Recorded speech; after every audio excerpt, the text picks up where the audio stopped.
Good evening, everybody, and welcome to the Bronze Reaper podcast. I'm your host, Rosalind Perkins. How's everyone doing tonight? I hope, I'm sorry we have a late show, but I had things to do. I didn't want to cancel again, even though we're closer to tomorrow morning, let's jump right into it and stuff. And plus, I had to pay a few bills too. I still have to run back to the bank. I took too much money out. But today's question is: white supremacists obsessed with the black American. The reason why I had to say that today is because we have been seeing a lot of crash outs by these alleged white supremacists. I always tell people all the time, if they're not complaining, you must be doing. I mean, if they're complaining, that means you must be doing something right. So, one thing about Black Americans, we are doing something right. Um, I'm gonna say this. 2 years ago, I have told people, and even to this day, I still say it. Black Americans just get the fuck out the way and let them crash out. Let them crash out.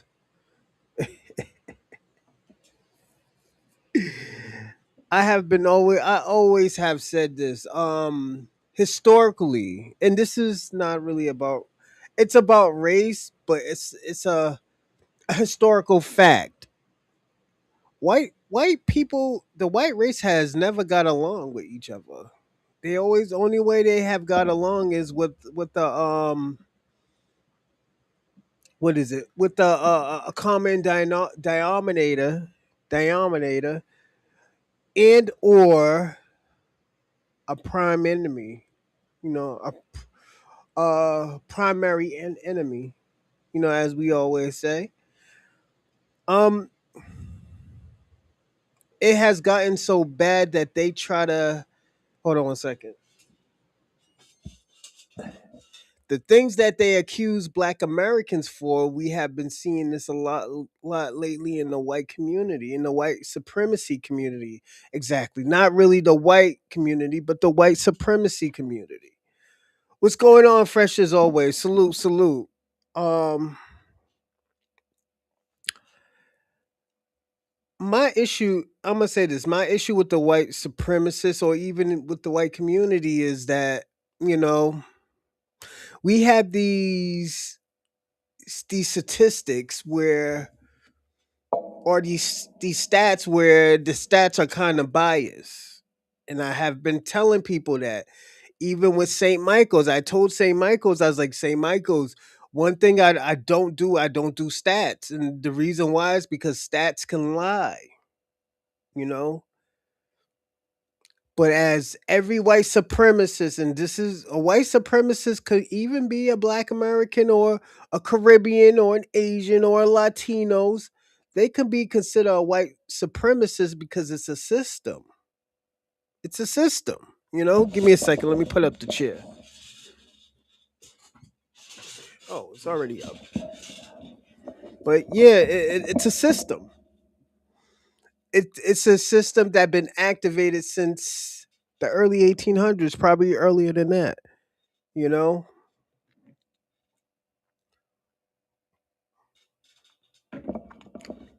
but yeah, it's time to point it out, and I'm gonna show the Pan Africans, I'm gonna show the Caribbeans and the Africans how to do it today. I'm gonna show you how to do it today. When y'all was scared to fight the white supremacist system, Uncle Orochi will teach you. Uncle Orochi will teach you. These are the things that you have to point out. These are the things that you have to critique. Put it this way: I have friends that happen to be white. As a friend, I have to point out these things in their community. I have to point it out because at the end of the day, If you're saying no, this is not going on with the community, instead of trying to fix it and you try to hide it, then you're not my friend, you're my enemy. You're my enemy because at the end of the day, you're telling me, you know what? It's okay that these certain people are tormenting black Americans. It's okay that a lot of people who who's a part of this ideology hurts, destroys, genocides, violates people. It's all right. This is the whole thing about reparations. Reparations is fixing a wrong.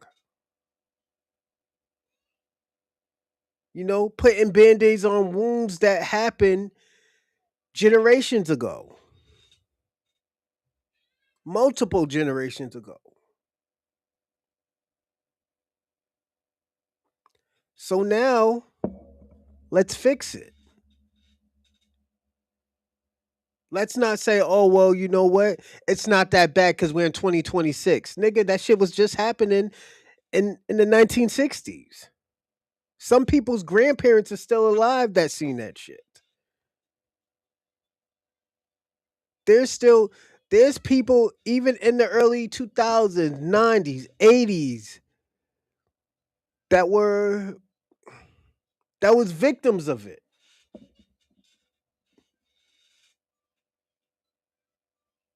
The only difference between a lot of people is it has been going on with black Americans for over 500 years.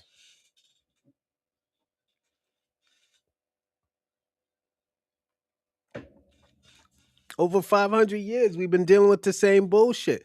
We've been calling it out. They said that, oh, yo, we acting like victimizers. We got this victimizing mindset.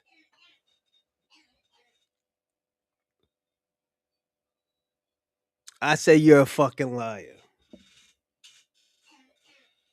I have always said that. And this is the thing about it. This is why I always push back on stuff like this, because at the end of the day, these people got to stop lying. They got to stop lying of what their forefathers have done, and at the end of the day, that they inherited. They inherited the nooks and crannies of stuff. Certain things that I can't even get, or I will have a problem getting. That's why I always say, yeah, well, you know what? You got $1 million worth of whiteness. You might not got no land, but you got $1 million worth of whiteness to this land.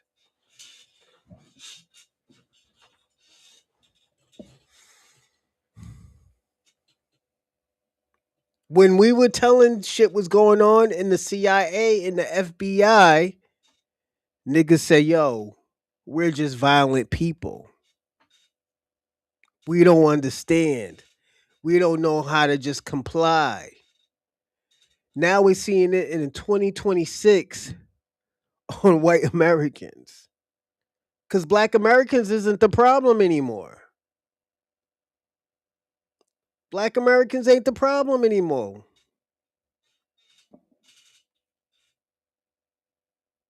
This there's a problem. Yes, I can agree that there is a problem. But the problem ain't black Americans. It's not the foundational black Americans.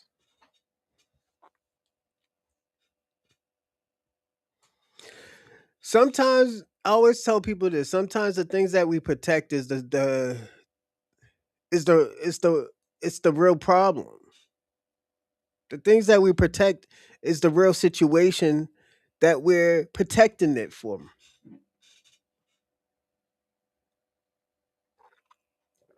So what I mean is, I can love this dog. This dog is so beautiful. It means so much to me. In my eyes, it's a beautiful dog. But the dog got fucking rabies. The dog's out here biting people, giving people rabies. Am I still supposed to keep that dog or protect that dog from others who are trying to get rid of the dog? Or should I say, yo, you know what? The best thing is to put this dog down.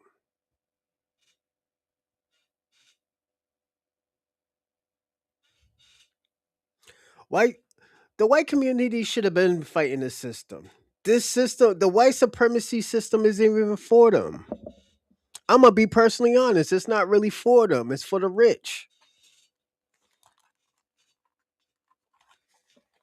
It has always been for the rich. The thing is that these people didn't know.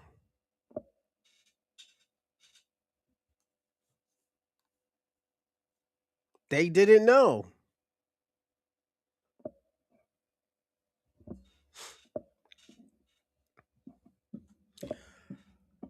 I'm gonna say that. I'm gonna also say this to the family. Family, what we're doing right now is perfect. I know the Democrats is crashing out, but at the end of the day, as I've been telling people for a very long time, a lot of these people are not tapped into this generation. And I'm gonna be personally honest. If you can't fit into this generation, then you shouldn't be fighting. The rules are different. The things that we did, they don't do anymore.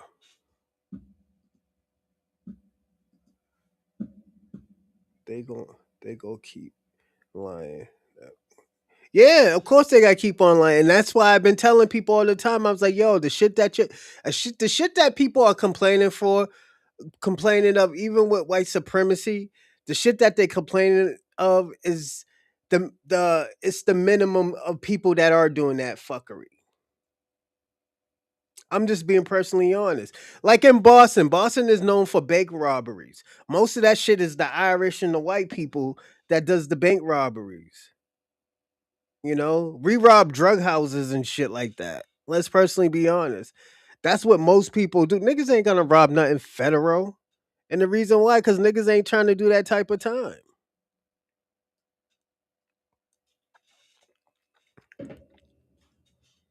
You know, and shout out to the Irish and the Italians and the white folks that be doing that shit. Yo, you getting your money, you getting your chips up. But at the end of the day, that's not a black thing, man. You know, them Irish be getting busy. The Irish be getting busy. I can't, I can't lie and say they're not getting busy out here.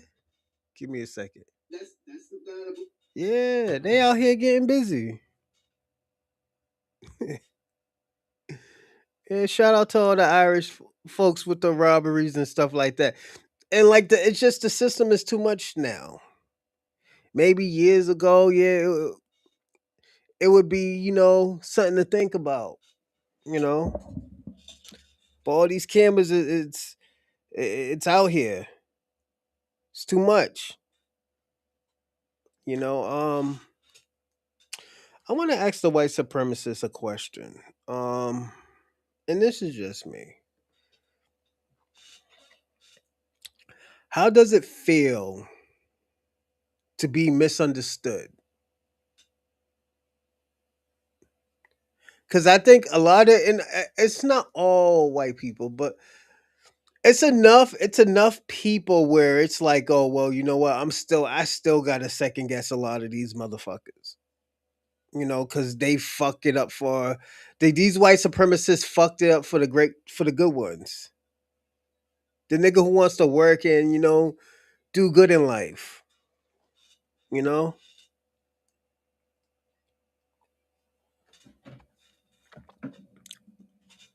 because you gotta understand, as much as violent that they think we are, we're the most loving, we're the most caring, we're the most um forgiving people.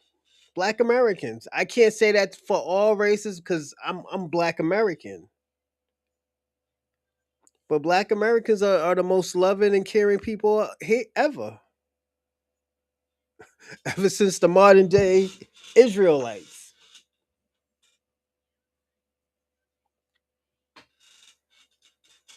Do we attack each other? Well, it's a geographic thing. We talking all this black on black violence, but at the end of the day, if you're looking at a percenter of what's going on in a black neighborhood, of course you're gonna get a lot of, not even a lot, but you're gonna get the majority of black people, doing something to other black people, because they're in the radar.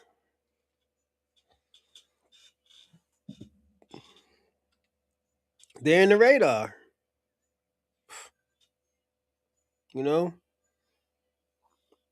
it just be like that, everyone.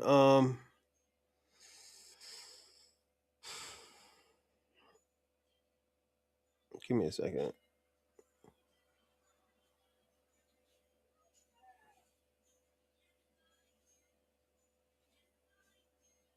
Hope she's doing good. Also, everybody, follow me on Instagram. Give me a second. Let me put my Instagram up there too, man. Um, yeah, I'm gonna get my Instagram game up for y'all too. Give me a second.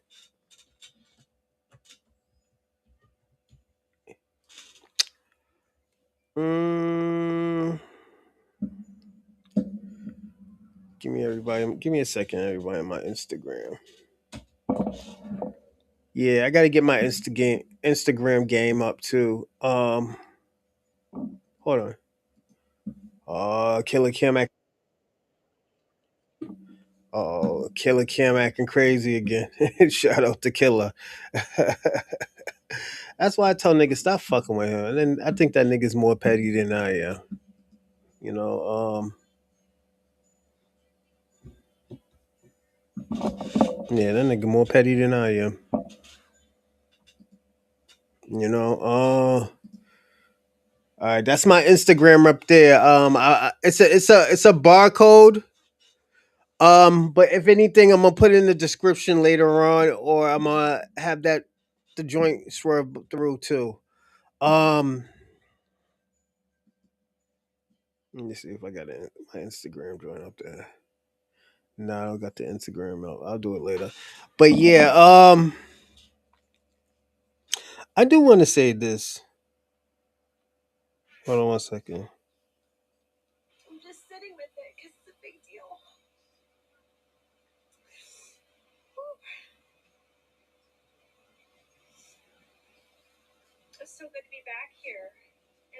Oh, she's at University of Miami. Yo, this girl lady named Amaka Yabaka, she finer than a motherfucker. Her mama black, but I think her daddy like Nigerian. She finer than a motherfucker. She from the Channel 7 News in Boston. She's a fitness. Um, I met her like probably once or twice. I was like, oh shit. I was stood there. I had dumbbells in my hand and shit like a fine. I was like 160, 170 at the time. Mm. It'd be like that. There's certain girls that you be like, yo, what the fuck? She finding a motherfucker, you know. But she from Miami. I think she from Florida or something like that. Yeah, I think she from Florida. Yeah, a second. Yeah, but let me ask y'all something about the white supremacists. Do you think that's a fad? What's going on right now? Do y'all think that shit's a fad? I think it's a fad. I think that they're dying out. It's just niggas who wasn't getting no pussy back in the days that hold on a second, dude.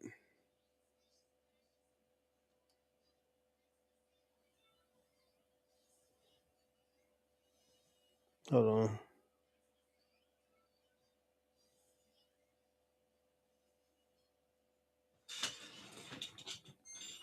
Yeah,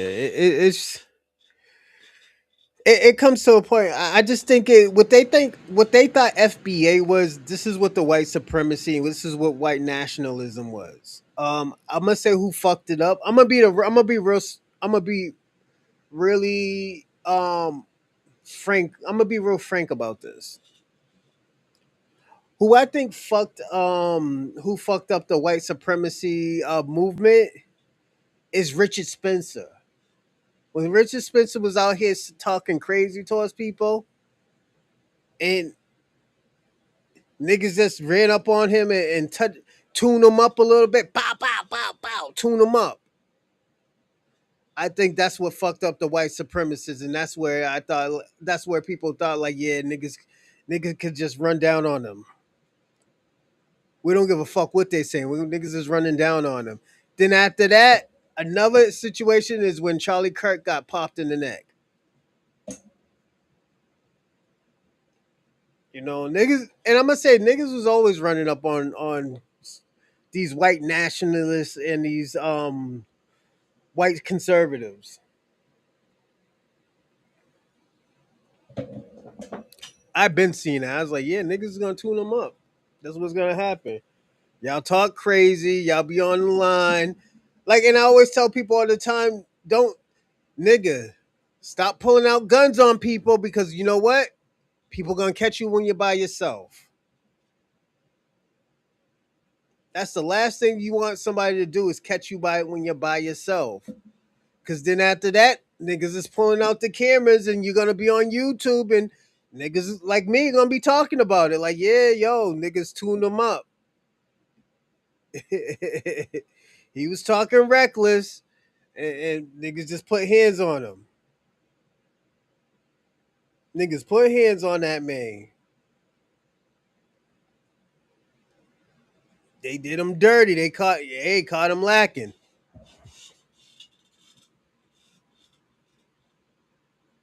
This is the type of shit that goes on when I always tell people all the time, this white supremacist shit. Yeah, let me tell y'all something. Not everybody's fucking Sean Strickland or fucking what's the old boy's name? Sean Strickland or what's the nigga who got his chin checked?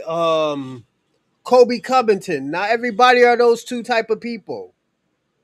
Even though I think Sean Strickland is losing this week. Sean Strickland, I think you're gonna get choked out, homie, this week. I think you're gonna get choked out or Kamzat's gonna put hands on you. I personally think he's gonna put hands on you.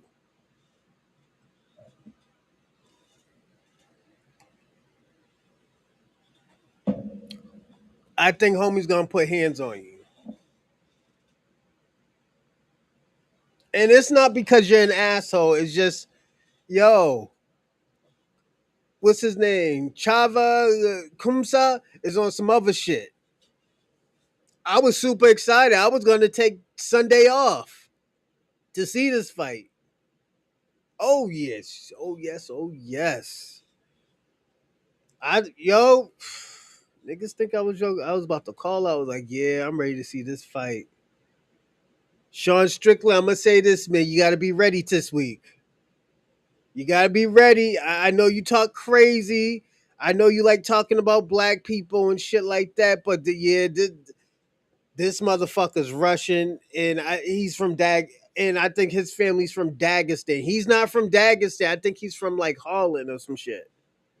And they get busy down there. You know, I think, and I'm gonna say this: a lot of those niggas get it fucked up, thinking niggas only have little guns out here. Nah, niggas got the real deals out here, legal and illegal. You know, so it's I think I personally gonna tell y'all, y'all gotta get y'all shit together, especially y'all Dagestan type of people. Y'all go with the agitating I don't know. I think it's to me it's like agitating. Once you on a motherfucker, it's y'all man, yeah, it's y'all niggas is like leeches. Y'all bring niggas down, choke them out and stuff like that. Yeah, let a nigga go night night. Shout out to Meta. Shout out to Islam. You know, they get busy out here. And they deserve their credit, you know. It's just like I said, it's gonna be like the Brazilian Jiu Jitsu. Was it BJJ Brazilian Jiu Jitsu? Yeah, it's gonna be like that. It's gonna fade off sooner or later because it's the thing about it, people don't understand it. People don't understand that style of wrestling. You know, shout out to Dagestan. They getting busy out here. Y'all niggas is getting busy out here. Shout out to you. You know, I know one of my Dagestan's homies ran. He beat him the first time. He ran into Alex Pereira, but the second time it wasn't pretty.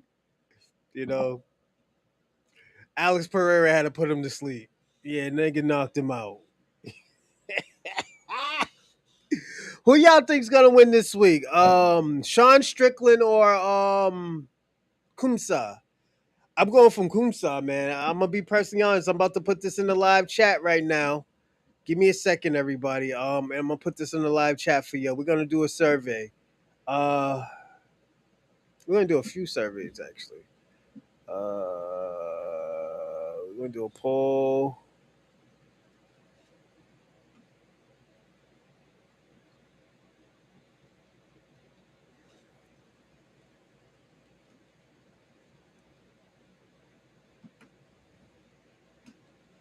I'm almost done, everybody. And shout out to Sean Strickland, man.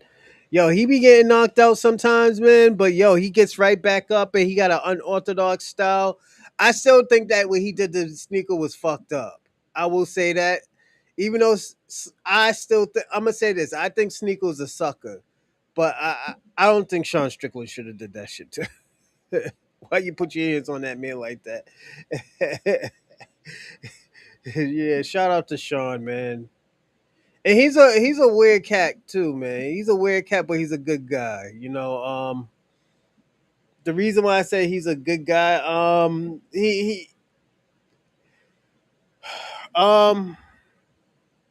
and I know it sounds like I'm defending him, but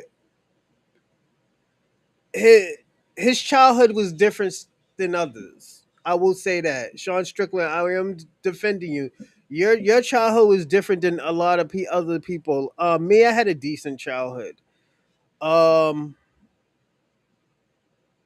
I had a decent childhood, but I had hardships. Yes, I did have hardships in my life. You know, it's just me. I knew how to deal with a lot of it. And it wasn't easy. I will tell you that shit ain't easy. Don't think that. Oh yeah, that shit was nothing. Nah, nigga, it was something. You know, a lot of what these kids go through now. I don't think. What's going on, Robin? Salute, salute. Who you think is winning on Saturday? Sean Strickland or Kumsa? You know, and it's. I'm gonna be personally honest. It's just my man Kumsa is on a he's on a killing spree right now. But who knows? I could be wrong. Sean Strickland hit him with the okey doke or with the whoop whoop whoop whoop. It's over. It's a wrap. It's a wrap. Everybody, and I apologize from yesterday because I had to do some shit I had to do some shit yesterday, but I did a lot of research of for the film festival. I'm gonna push this film festival back a little bit, probably into the fall. I'm gonna start recording in the fall. Woo woo woo! Yeah, niggas is getting busy out here. You know, niggas out here getting big. Yeah, long time no see, man. Where you been at? You got a job, Robin? Robbie, let me find Robin. If you got a job, shout out to you, man. Congrats. Nice to keep pushing for that film. Yeah, Robin, I'm gonna do something in New York, and definitely I'm gonna invite you because I know you do film festival. We'll take pictures and stuff. We'll put it on the post and everything.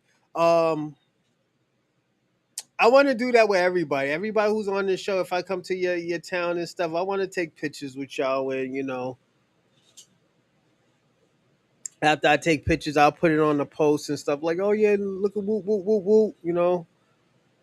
Because this, like I said, this show's getting bigger, man. So like, yeah, what y'all was telling me. Oh, I gotta, hold on one second. I gotta send something to Wiz Mason.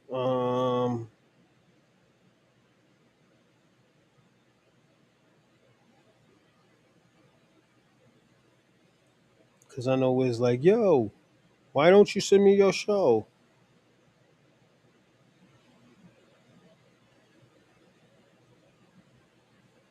Also, and also too, I want to say, yeah, I will definitely show up. Just tell me when. Definitely, like I said, just email me. Definitely, I keep in contact now. I have to read emails now. I'm changing stuff in here. You see my two. You see my three new pictures, right? We got the Grim Reaper over there. We got the Angel War right there. That's it. That's one of my favorite boxers, Alexander Usyk, Ukraine. Yeah. I know white people don't like that, but Usyk is one of my favorite fighters. Even if he fighting a brother. Yeah. Usyk got that footwork, man. I haven't seen great footwork like that in a very long time. Very long time. Give me a second. Yeah, I haven't seen it like in a very long time. You know,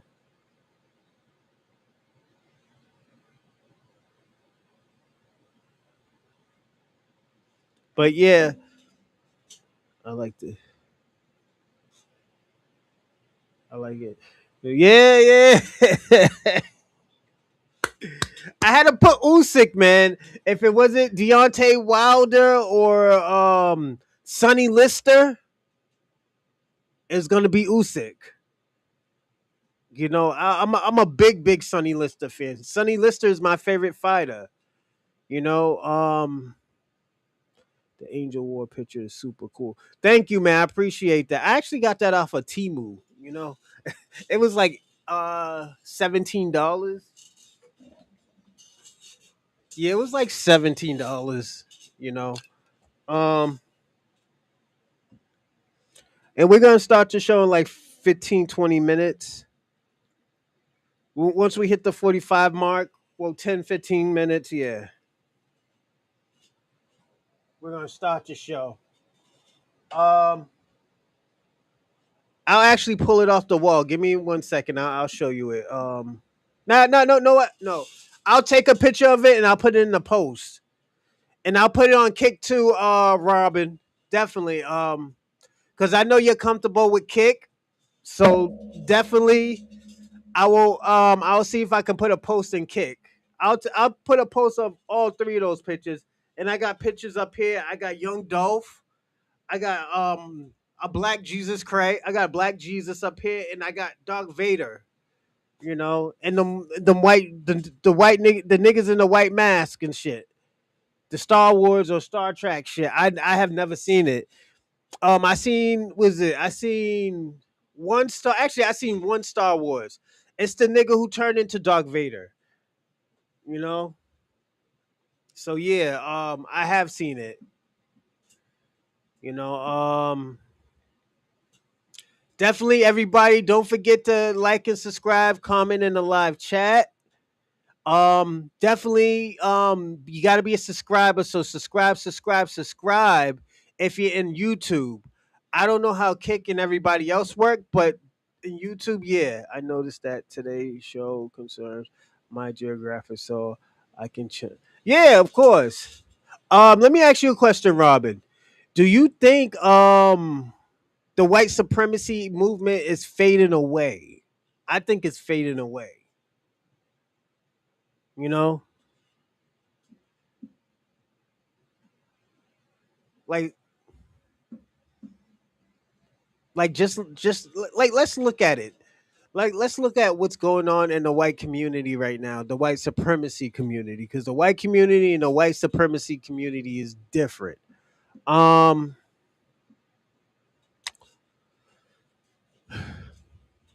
do you think a lot of y'all are attacking each other, from the rich to the poor to the middle class? Y'all are all attacking each other. Of course it is. Because we are not a movement really. We all disagree with each other. But I'm gonna say this, Robin. When you do disagree, it gets violent.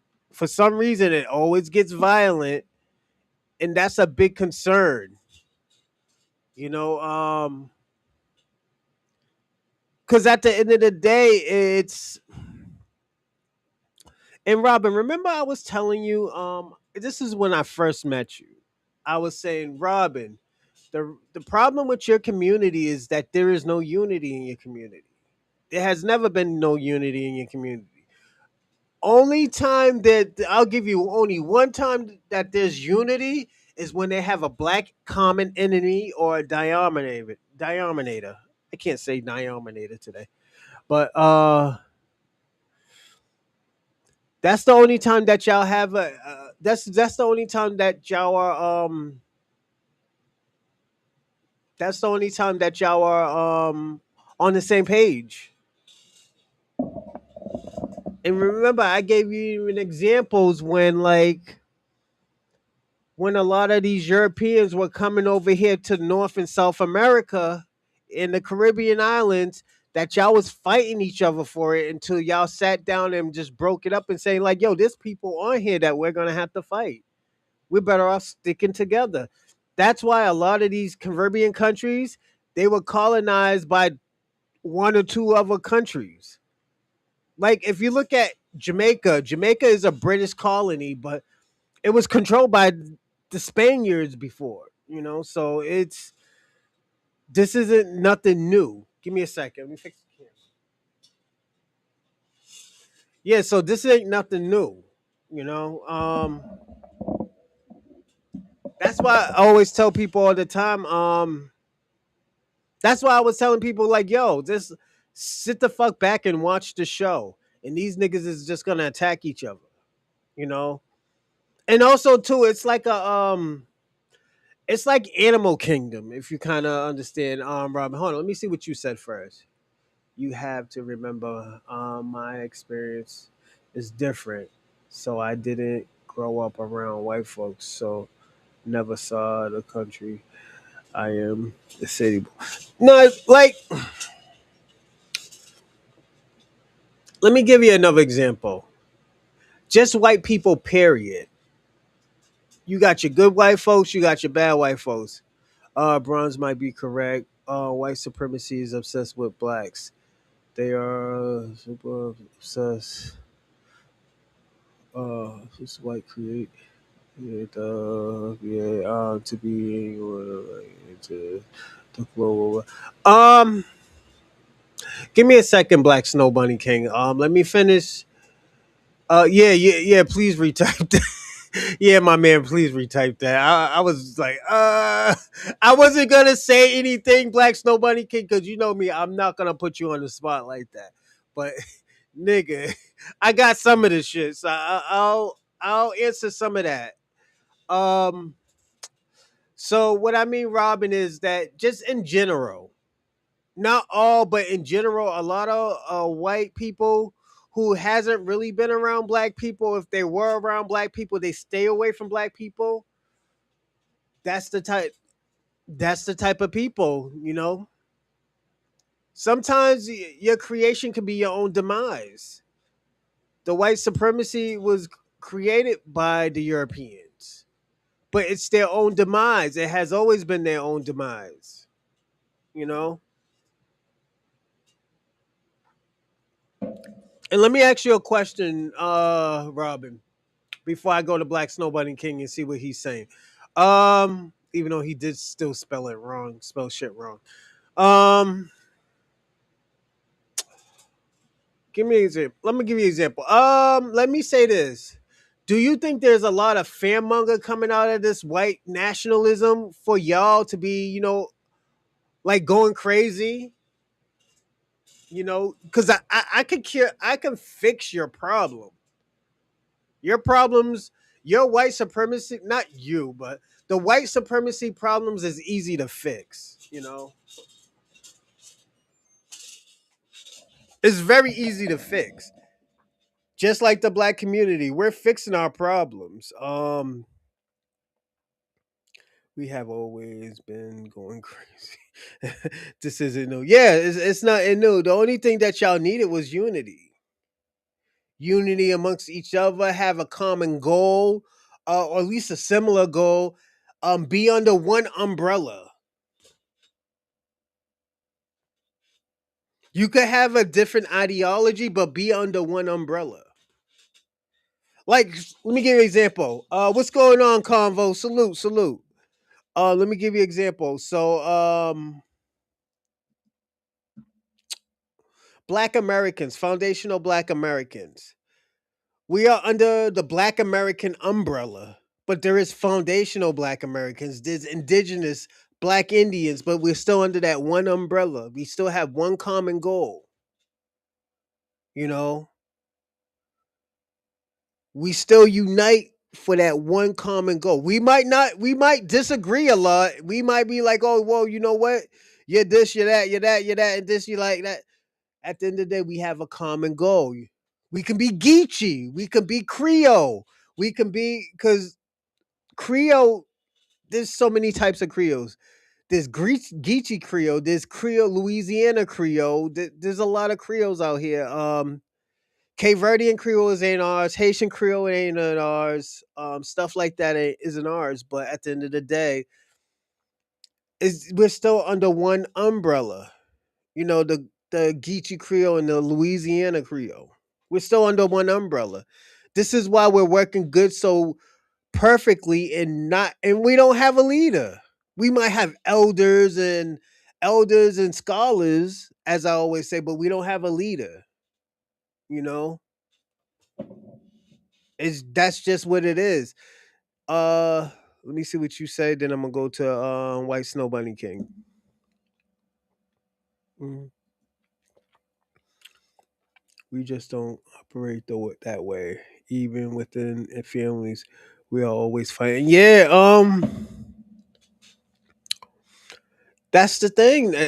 I'm gonna say this, Robin. Y'all gonna be the creation of your own demise. Like, I'm gonna be personally honest. I think y'all need to drop that liberal and conservative shit. The politic shit. I think y'all niggas need to drop that. And the reason why, y'all fight over everything. Y'all fight invisible people. Like, y'all fight. I'm gonna be. Y'all fight the Jamals and the Pookies. How, then when we ask y'all, who do you know? Which Jamals and the Pookies you know? They say, "Oh, I don't know. I just know they live in the hood." Like, come on, my nigga, you're fighting invisible people. Yeah, yeah, that politic fucked y'all niggas up. You know, I knew it. I knew it was gonna happen.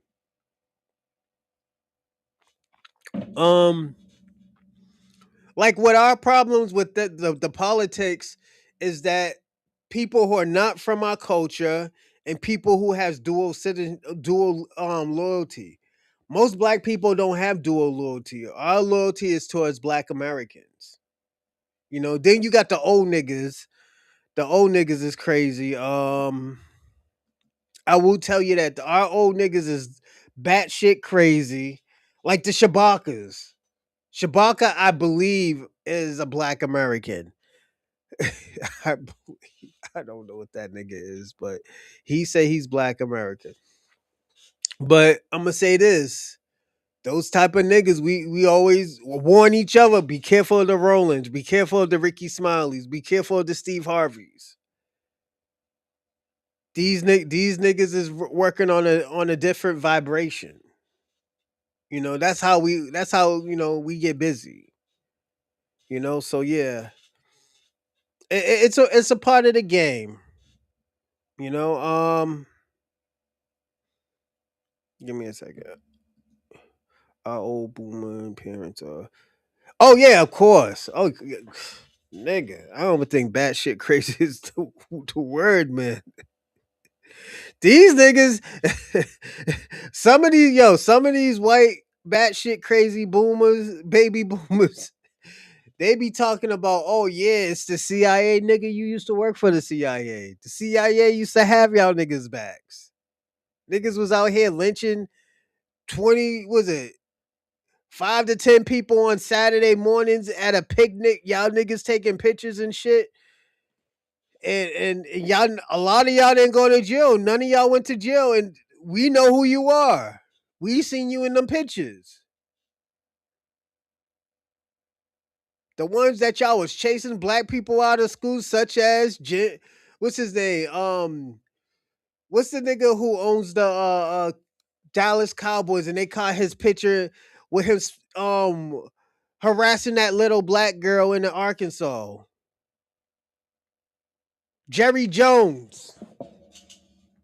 They caught Jerry Jones. Jerry Jones, that's your picture. This nigga was like, I just wanted to see what was going on. Nigga, we know what you was doing.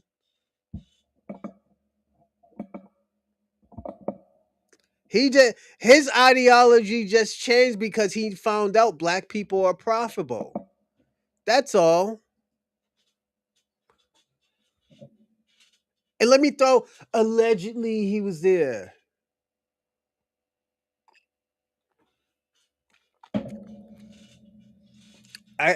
It's just it's just the truth of the whole situation. Jerry, we seen you there. You can't say you wasn't there. You know, so this is, let me tell y'all something. A lot of these white supremacists, and this is just me. And I'm gonna go on and I'm gonna answer your question, Black Snowbunny King. Um, Mostly, I'm gonna be personally honest with you, white supremacists. A lot of y'all aren't men. A lot of y'all need 3 or 4 people to get your point across, or fight to fight what you need to fight for. Like, there's no way in hell. Let me tell you something.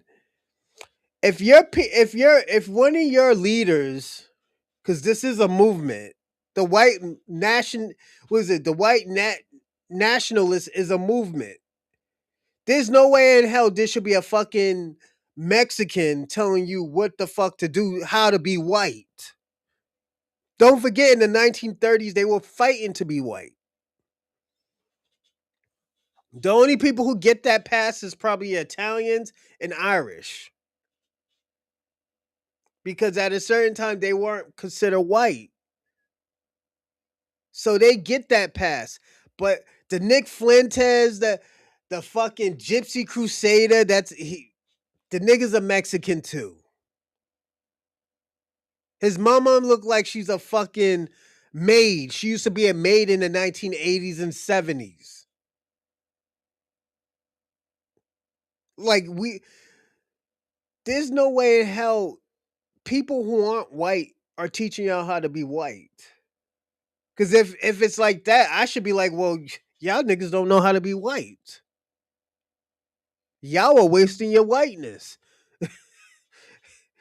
And you know how I get. I can get crazy, but at the end of the day, I'm not trying to get crazy. I'm just having a conversation with y'all. Yes, Ray Ray, thank you. A lot of these Mexicans are pathetics that do that. Shout out to Ray Ray. Salute Ray Ray. How you doing, man? Um, it's just crazy. Like, Robert, I know you're laughing, but he's laughing. But like, come on, that's like somebody telling me how to be black. I'm like, nigga, what?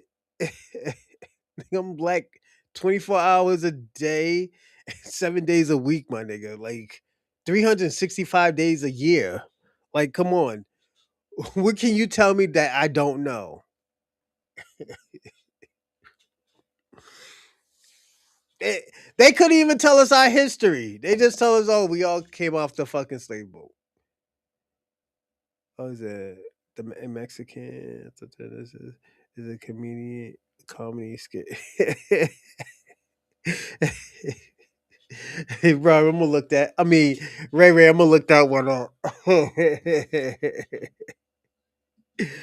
But it's. I'm gonna be personally honest. A lot of these niggas need to get the shit together. Get that shit together, man. Y'all need to. The thing about it, I'm gonna say this too. Also, and actually, let me just go on to Snow Bunny King, because I know Snow Bunny King was waiting, and he's talking that bullshit. Snow Bunny King said, and you a broke ass nigga too, Snow Bunny King. I don't want to hear no education shit. How you educated in a broke ass nigga? You're educated and you're a brokey, nigga. Like, come on, what the fuck is going on with you? What are you, a fucking teacher or something? The fuck? You don't send in no donations? Niggas is getting it popping here and you don't send no donations in? Come on, don't do that, Snow Bunny. Can you glad I'm answering your question? Because you know what? I might throw a birthday. I'm gonna do a birthday show on Friday. I'm doing a birthday show for my birthday on Friday. All right, everybody, because my birthday's Friday. I'll be 41. I'll be 41. So yo, definitely I'm gonna do a birthday show. I don't know what we're gonna talk about. If y'all want to come up and link in and stuff like that, definitely I'll let y'all link in, say what y'all want to say. Y'all can say happy birthday. I want the donations to be flying in, even with you, Snow Bunny, in on Friday. So definitely my birthday's on Friday, so we will do a show. um because I told y'all y'all need to know is my Grammy's birthday's my Grammy's birthday was last week. Hers was on Friday. My Grammy was going off on niggas. Yo, and you know what? I just found out where I got my personality from and where I got my attitude from. I got it from my Grammy. My Grammy went off on my mother and my auntie. She said, "I ain't going no goddamn where." She's like, "No, we're about to go see. We're about to go see Unc. She's gonna go see my uncle Steven." She's like, "I ain't gonna go see his ass. It's my birthday." Oh, now you. She said, "But it's your birthday. We got everything planned." I ain't going no motherfucking where. She's like, "Yo, this is the only time y'all want to come is on my motherfucking. Only time y'all want to come is on my birthday. Y'all don't want to come nowhere else. Y'all think y'all do." Shout out to my Grammy Lucretia. Love you, Grammy. I'm gonna say this, man. I'm blessed to know my Grammys. Both of them. Lucretia and Marianne. Both of my Grammys got country ass names and stuff. I wouldn't mind having a country name and stuff. My uncle Lee, that name Lee is a country name too. My uncle Lee had a country name. My uncle Clarence. I'm gonna call my uncle Clarence tomorrow and see how he's doing and stuff like that. My cousin Rick. I got like four cousin Ricks. Um, so yeah, it's my family. It's they country that they big though. Like it's a big population of my family and stuff in Boston because a lot of us. Hey, thanks, Robin. I appreciate that. Salute, salute. Let's but oh, let me finish reading what Snow Bunny King said. He wrote it three times, but let's see. Browns might be right, might be correct. White supremacy is obsessed with blacks. They are so obsessed they created the FBA code. I knew he was gonna do something stupid. Nobody can never be serious. The FBA code to be anti-black. That don't even make sense towards the black global. This is the gaslighting shit that I always tell niggas about. This is why I fucking hate Pan Africans. Like I personally like I'm coming to a point where it's like, yo, I fucking hate y'all Pan Africans so much. And it's not like a hate that I hope y'all niggas die. It's just a hate that y'all feel and I can talk about y'all niggas. As what y'all been doing lately. For the last what 2 years y'all been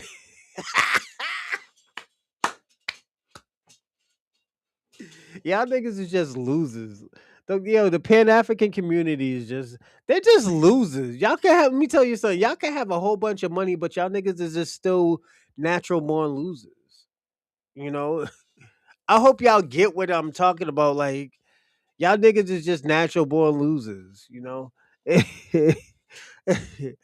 Like you can't even talk and this is I'm gonna say this. This is how you black Americans know that y'all the shit. Niggas can't even stay on topic without talking about foundational black Americans. Yeah, my Grammy cussed everybody out. She said she ain't going no motherfucking where. I love my Grammy. And that's the first lady I ever loved in my life. I didn't even love my mother like that. I love my grandmother. My grandmother protected me. My grandmother had long ass hair. Um, she used to drink beer when I was younger. She stopped drinking beer like fucking 30 years ago, 20, 30 years ago. Yeah, they're dweebs. They always gaslighting people just to help them. Like my nigga, y'all like 2, 3 billion deep. Like, come on. I'm gonna be personally honest. I'm gonna say this after we get what we get in America. I'm gonna help the African France before I help fucking Africa. I'm gonna be personally honest. I'm not helping none of y'all niggas in Africa. Not yet. Mm-mm. I love y'all niggas, but I'm helping the French first. At least they appreciate the shit. Y'all niggas don't appreciate shit. Y'all niggas can eat a dick from the back. You know. I'm gonna be personally honest. Then I might help the Caribbeans. And that's out of fucking, cause y'all niggas getting beat up by Indians, niggas who smell musty, you know? The musty Avengers, nigga. Y'all niggas is whack. I'm just being personally honest. Like, come on. Oh shit. Oh fuck, I spilled my wine. It wasn't a lot though. It's just expensive wine. Oh, fucking hell. But yeah, y'all getting beat up by the musty Avengers, man. The niggas with the red dots on their forehead, and mm, but yeah, we're gonna do a show, man. We're gonna do a nice show on Friday, man. I'm gonna get fucked up.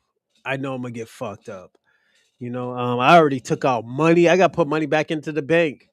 I got to pay my credit card bill. Yeah, I got to pay my credit card bill. I fucked up.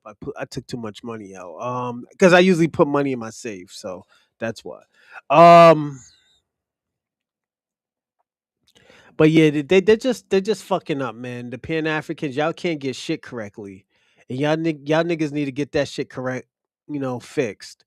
Um, I will say this. Um. I feel, and this is just me, Black Snow Bunny King. I think you need to go to Africa and fix Africa. If you're such of a Pan African, don't forget y'all like y'all like 2 billion deep. You should have been got the minorities out of fucking Africa. And you got fucking Russia on your side. Y'all wasn't buying no guns. All y'all have to do is give a few resources. Y'all niggas got guns. Y'all be the new Israel. Working under Russia. Tell them to help you fix your country, give you some money and stuff like that. Set up a base down there in Africa. Get resources. Like, come on, my nigga. Yeah, let me tell y'all something. This is why I always say the white supremacists or even just white people, period. The only people who got it right was America. They got it right with Israel. You know, and I don't even think, and I'm gonna be personally honest, and this is just me. I don't think Israel is controlling America.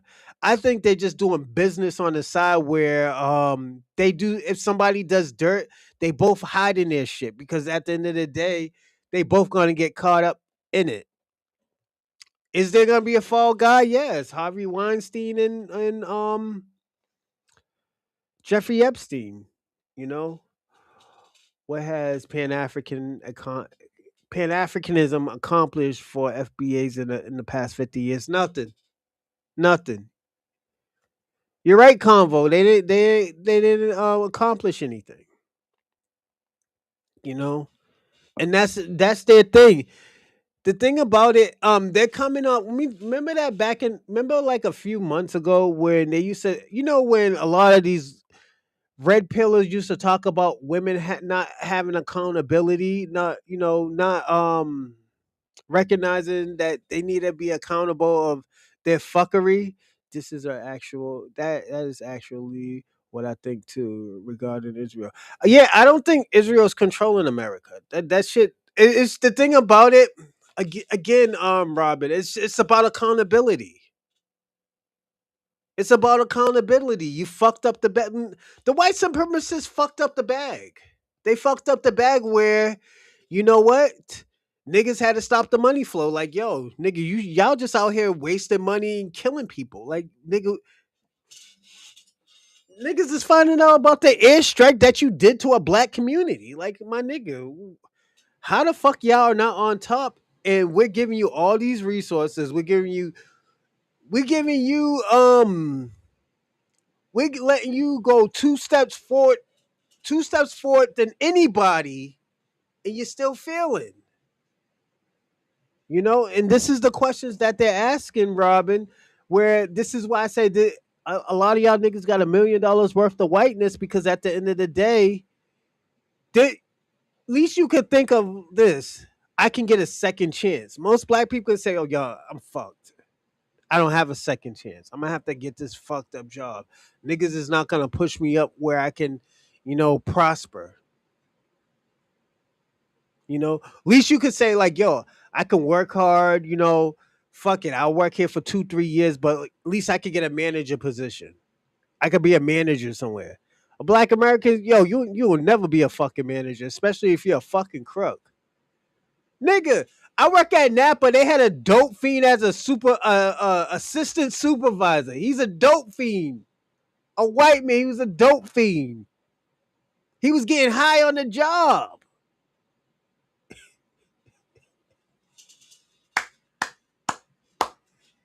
The nigga was a dope fiend. Nigga called the job in and said he couldn't see and was out for a whole week. Cause niggas gave him some. I don't know if they gave him. This is when the fentanyl started hitting. Somebody gave the nigga fentanyl and the nigga was out for like a whole week. Nigga talk about he couldn't see. So what niggas did, and this is how ruthless white people are, they wrote a big ass sign that said, "I cannot see."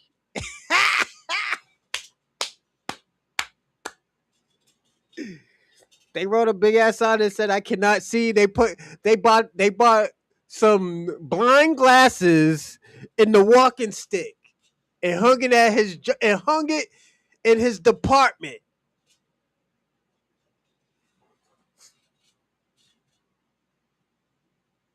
Hung it in this nigga's department. He was a assistant supervisor. He was a dope fiend.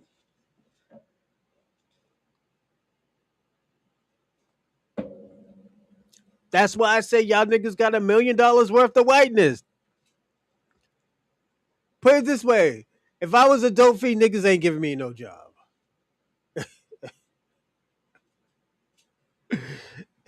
It'll be hard for me to get a job. All jokes aside, and I understand. I understand. I'm not a part of the system. I understand that.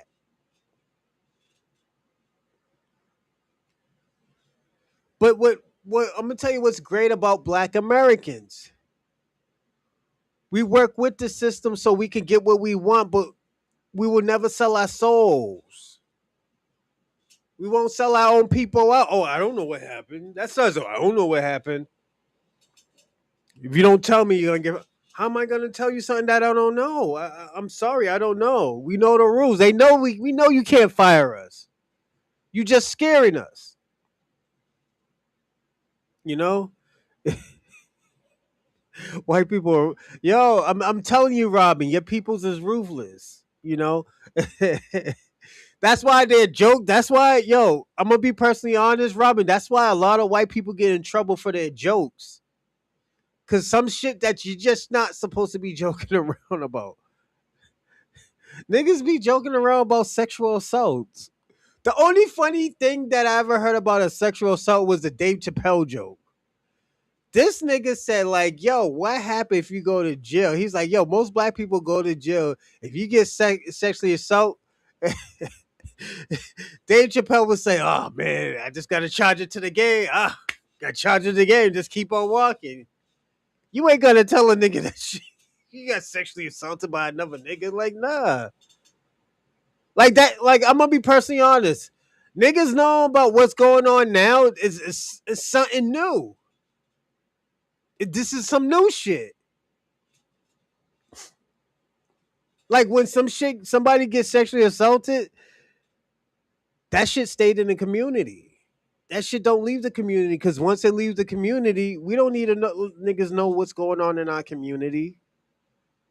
Cause cause don't forget, a lot of black people go amongst hood laws. Like there was a white guy in Connecticut. Somebody was sexually assaulting his child. He did a nigga shit. He beat the kid up and threw him out the window. The kid survived, but he got 25 years because he sexually assaulted the dude's son. He did some nigga shit.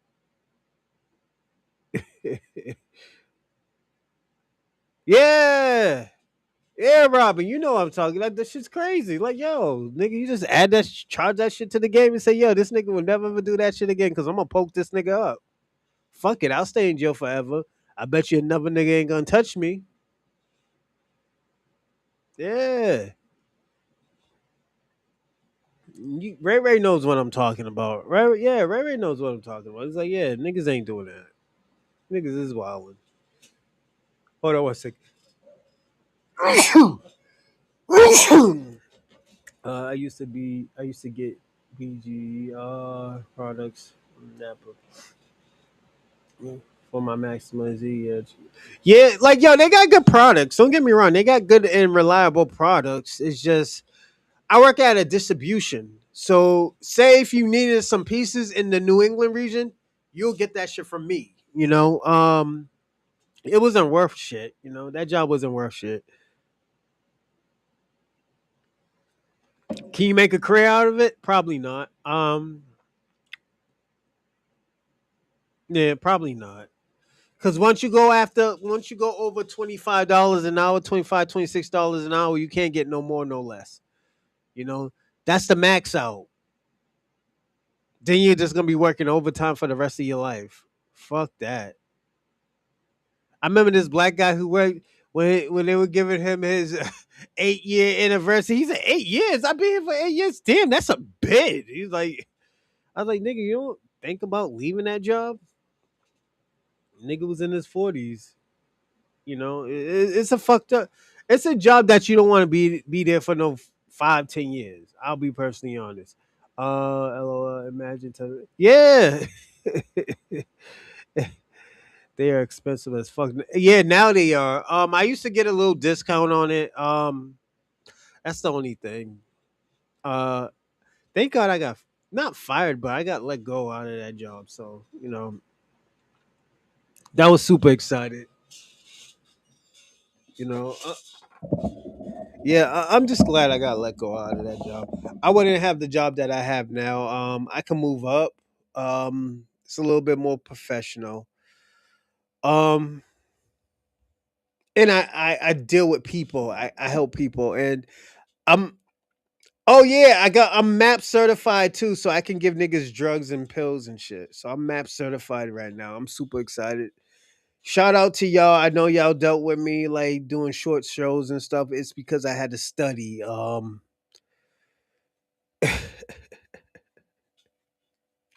Yeah, I'm definitely going back to wrestling tomorrow. So I know they super excited. Like, yo, you're back? Yeah, I had to get MAP certified. So, yeah, those dead end jobs always feel like it. But yeah, yeah. Hey, Robin, you're looking for a gig, right? I need you to look for a gig, man. I don't need you just to be out here not doing anything, man. Don't be the Yeah, just go get a job. Definitely get something that you like to do or something that connects in what you like to do or give you time to do what you need to do. You know, I'm gonna be personally honest. You know, give me a second, cause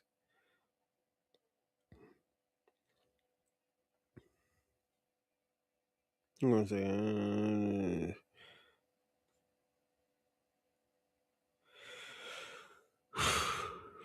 I'm almost done. Everybody, give me a second. Yada yada yada. Oh, niggas is clowning charges. Yeah, we're gonna have to talk about him today. But yeah, That's how those jobs are, Rob, man. I knew I wasn't gonna be there long because I wanted to help people. I'm not helping people just lifting. Yo, one day I got mad. I kicked the fucking road on my leg was big as fuck, man. It was swollen as fuck. It couldn't even fit. I wear size 12 now. But at the time I was wearing like 11 and a half, 11. And my feet didn't fit in that shit. I'm teaching a class at university, but it doesn't pay well. Um You got to start somewhere, Robin. I'll say that, but also keep on looking to evolve. What was it? Levitate. And when the reason why I say levitate instead of evolve, because I need you to go higher. That's why I say levitate. Evolve is kind of the same thing, but yeah, every job made me feel like that. Yeah, me too, Ray Ray. I used to work at Whole Foods, man. Yo, I used to never think these liberals were like that. Ever was it? Everlate too. Was it levitate? I said levitate. You said everlate. Was it? I can't. I don't know why I'm having trouble with words today. Everlate. I think I said it right. I'm having trouble with words today. Jesus Christ. I know it's not the wine, man. I'm just drinking wine today, man. Let me show you what. This is what I'm drinking today, baby. This is all what I'm drinking. You know. It's a little bit expensive. It's like $27, $30, but I bought two bottles. Tomorrow, double one's for my birthday. So, but yeah, it's Everlate, elevator, elevate. That's what it. Elevate. Uh, I was having a problem with words today. Jesus Christ. But I'm about to start the show. Everybody, don't forget to like and subscribe and comment in the live chat. Also, subscribe. Because if you don't subscribe, you can't be in the live chat, and that's only with YouTube. Kick, Rumble, X. I don't know. Give me a second. Let me see how Rumble and Kick is doing right now. Give me a second, everybody. I apologize. Yada yada yada. Do. Ooh, my picture looks amazing. Hey yo, everybody! I think in October I'm gonna get a new camera. My probably 8K. Shout out to Kick. I'm on Kick. I'm looking at Kick right now. Okay. Um. Excuse me. I apologize. Oh, my Kick followers is getting up there too, everybody. So yeah, definitely. That's always a good thing. I'm at like 71 with Kick. I barely touch it, but let's see how. Oh shit, I'm doing pretty good today. You know what? I'm gonna say this.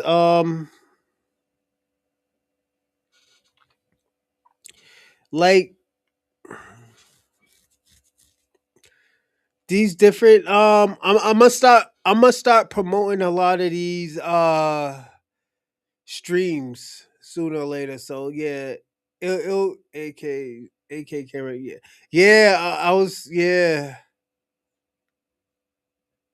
Elevate. I was having a hard. I don't know why I was having a hard time with words today. Robin. Elevate. But yeah, I wanted to use levitate because I just wanted to, and the reason why I said levitate because I wanted you to go higher on your own skills instead of, experience. Well, experience and skills is kind of sort of the same thing, but skills is how great you are, how good you are. Experience is how long you've been there that made you great, So yeah, that's why I said what I said. Give me a second. All right, perfect. Um, I think I'm gonna start the show right now. Also, too, don't forget to send in some donations. My GoFundMe right here. Give me a second. I'm gonna send y'all my GoFundMe. Uh, because I've been doing a lot of research on this too. I will be doing some other stuff. So yeah, definitely you'll be seeing that in the description sooner or later. This stuff, I'm gonna be personally honest, this stuff is new to me. All this stuff is new to me. Like I have done marketing, but I have never done media marketing. Media marketing and just doing marketing is very different. It's a complete difference. Um And I'll tell you the difference. The regular marketing is just you working with people and just like I can do show I can like when I do just regular marketing, I could do focus groups. The focus groups is my bread and butter. It has always been my bread and butter.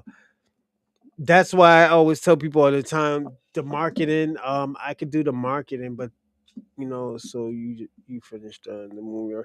I finished the script, but at the end of the day, just the funding. I want to pay these people. I don't want to just do non-union, non-union, non-pay. Because I want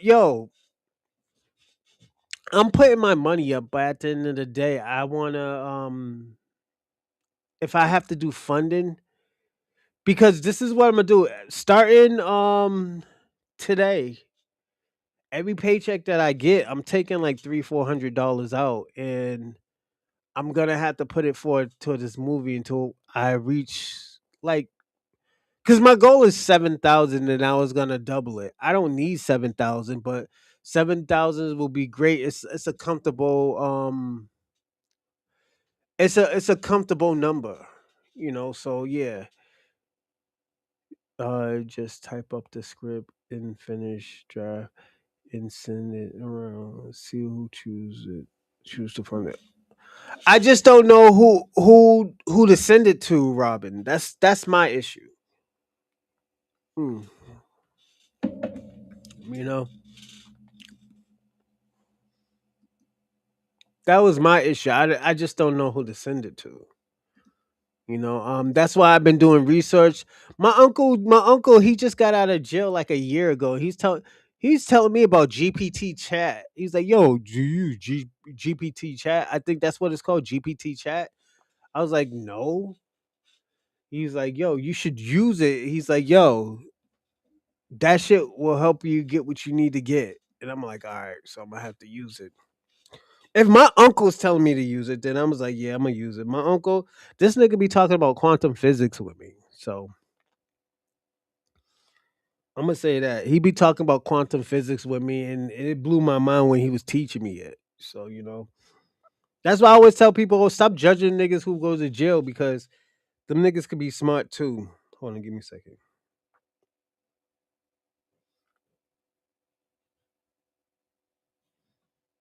Oh, it's called Chat GPT. All right. I'm just downloading it now because I know I'm gonna have to use it later. See, hold on, give me a second. I'll show y'all my book. This is like my marketing book right here, right here. It's my marketing book. That's my writing and all of that. See.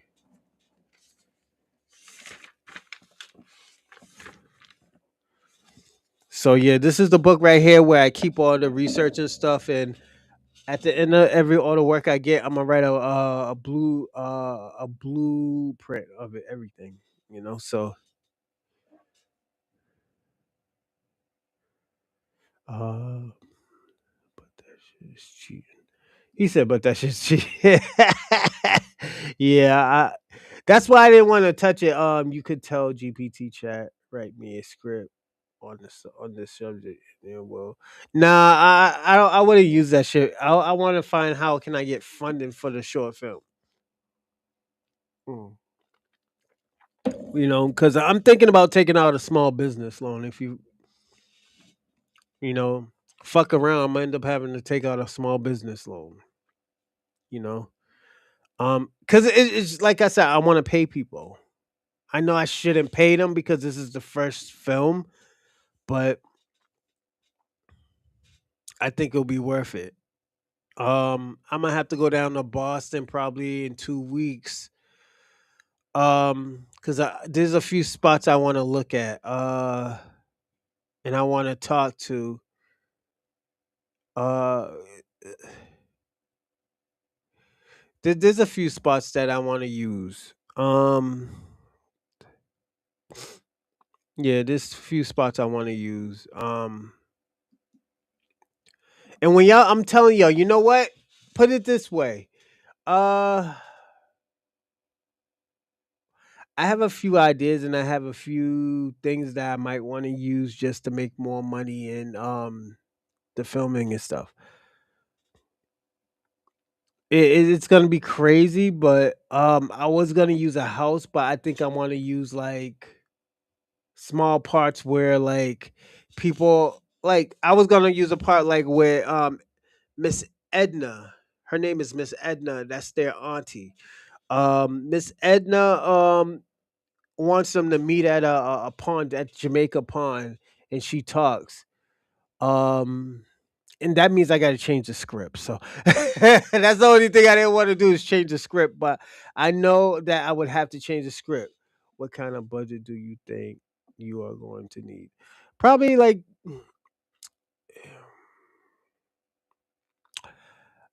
I can do good with 7,000. But I'll that's why I say I'll double it. I'll do 14. I'll do 7 then plus my 7,000. I'll be 14. I'll be straight because I know I wouldn't use it all, but 7,000 would be straight, you know. That's just me, Robin. I think I could do good with 7,000. Pay everybody what 200, and I only have 7 people. That's it, 6 to 7 people, and that's including myself. I'm still, and the thing about it, it'll be much more greater if I have it. If I have the seven, if I have the 7,000, um, because I'm doing everything myself. Only thing I need is a makeup artist. I'll tell people like, yo, I just need. Do you have these type of clothes? You know, tracksuit, something, a tracksuit or like a just a like a not a suit, but like some dress clothes. You know, it's because the way how brother Morningstar how he dressed different than others. You know, so you'll start to see when y'all watch the film, and you know what? Because I love all of y'all, I will give you at least 10 minutes of the short film, or 5 minutes of the short film. Get a clothing supplier. I was thinking about that actually too. Ray Ray. Let's see. I was actually thinking about that. Getting a clothing supplier. Yeah. Is it a feature? No, no, no. Like 40 minutes. It's a short film. It's a short film, and I don't. That's why I said I don't even think I needed the whole 7,000. You know, it's just a comfortable number where you know what I still have my 7,000 just in case if anything needs or something breaks or some shit like that. That's why I said I'll double it. You know, that's why I said I use my own money because you know what we always I know it's gonna go over 7,000. You know, offer them producer credits. Ooh, thank you for saying that. Give me a second. Ray Ray. Fuck, did I throw it away? Give me a second, everybody.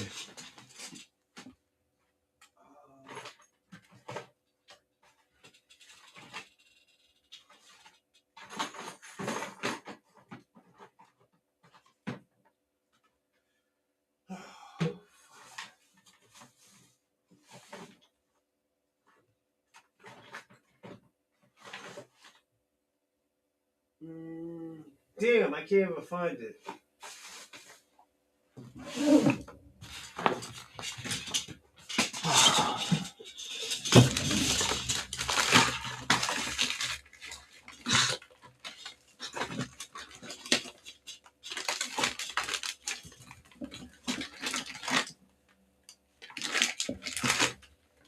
Oh, fuck.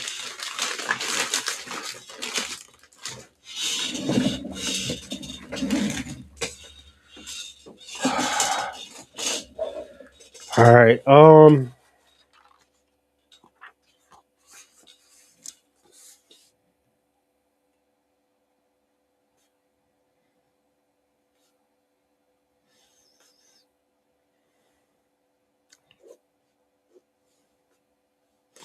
right. Producer credits.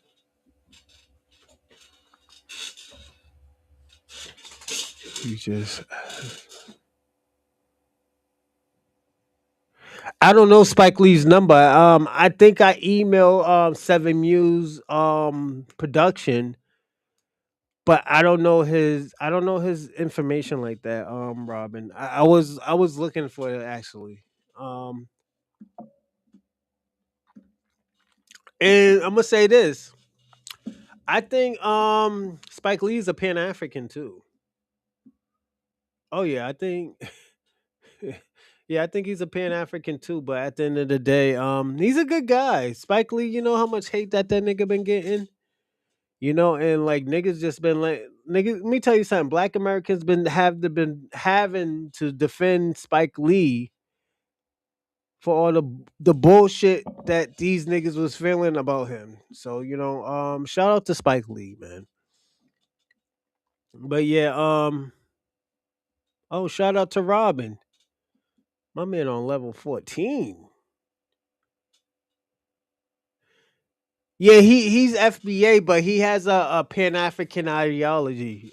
He's probably a Black American Pan Africanist. I think he's Geechee actually. I think he's Korea. Geechee Korea. What was it? Gullah Geechee. I'm sorry. I think he's Gullah Geechee because I think he's from South Carolina. A lot of those people who come to the North or the East Coast, they're Gullah Geechees. That's why a lot of them niggas is crazy. Like Frank Matthews. Bumpy Johnson. I think Chris Rock is from South Carolina. Give me a second. Let me see. Chris Rock. I think he's from South Carolina.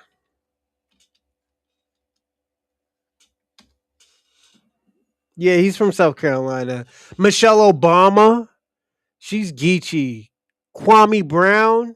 You know. Um.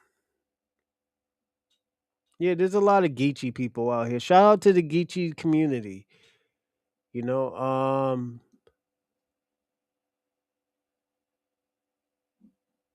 That's fucked up. You know how homie broke up with his wife and stuff too. Oh man, that's sad. Give me a second, everybody. I'm just looking up Chris Rock. He broke up with his wife. I think it was because of Superhead or some shit like that. Yeah, his wife is beautiful. Oh shit. Who's she messing with?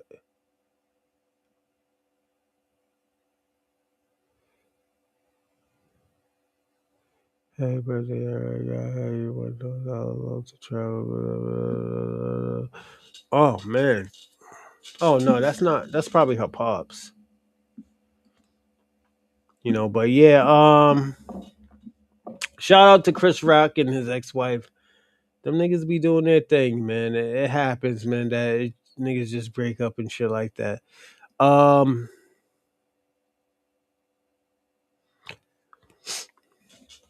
Oh shit, that's his pops. Hold on, give me a second. Oh shit, that's Chris Rock's father. Yeah, he looked like that nigga looked like he knocked off a few niggas' heads. Shout out to Chris Rock's pop Julius. Yeah, Mister Rock. Yeah, you look like you knocked off a few niggas' heads. So that nigga was born in 1932, died in 1980. Yeah, that nigga look like yeah. That nigga look like he put hands on niggas. Yeah, shout out to Chris Rock's pop. Shout out to the Rock family. You know me, I'll never disrespect the Rock family and stuff like that. But yeah, it's yeah. That nigga,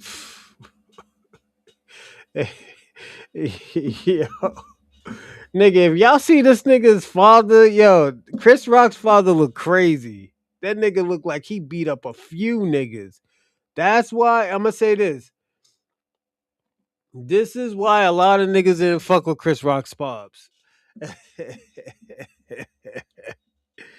Yo, I'm gonna say this. My pops was mad small. I'm taller than my pops. My dad's like 5'6", 5'7". I'm 5'11" and a half.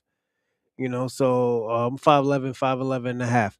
Um, but yeah, my father is crazy. Just like I'm taller than most people in my family. You know, once you start getting to my uncles on on my mama's side, it starts to get it starts to get a little bit difficult because there's some that's 6'4", 6 feet. Uh, I mean, my granddad was like 6'5", 6'6". Yeah, that nigga was tall, man. I'm like looking up to this nigga like this, you know. So shout out to my granddaddy Sonny. You know, I think that's why I like Sonny Lister because he got my granddaddy's name. Gullah Geechee. I'll say this: they have some African lineage. Some of them have African lineage. Yes, I will say that, but a lot of those people are natives too. So their culture is different from a lot of most black people, but most black people's culture is different. It depends where you go. Like, for example, Robin, before I start the show, because I'm about to start the show. For example, you go to Georgia, um, we cook different. We do a lot of barbecues in Georgia and stuff like that. And there's certain things that are different, such as going to Alabama. Like most of us, we fish and stuff in Alabama and stuff. And as I said, we have our dishes. Once you start going to like Louisiana, Mississippi and stuff, Louisiana is known for like seafood and stuff like crawfish and was it crawfish, potatoes, and all that other cool shit? Yeah, that stuff. Um,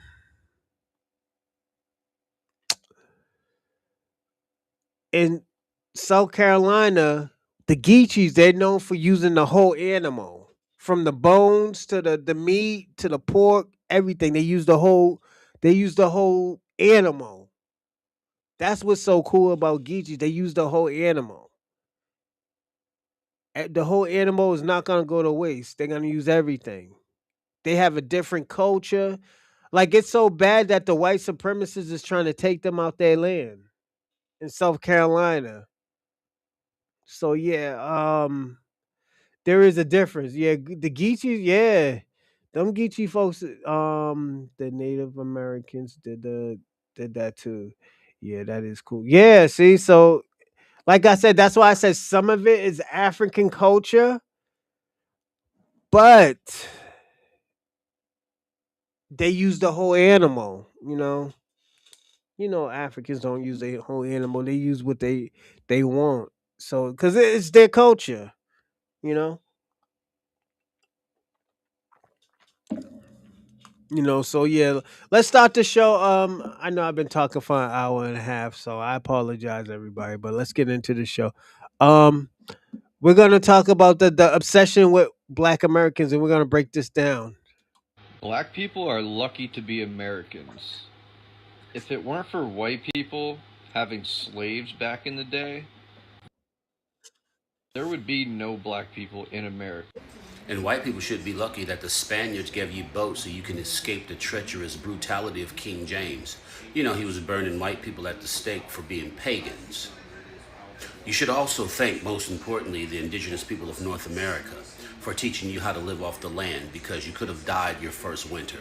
In my humblest opinion, the indigenous people should have just put arrows in every last one of you.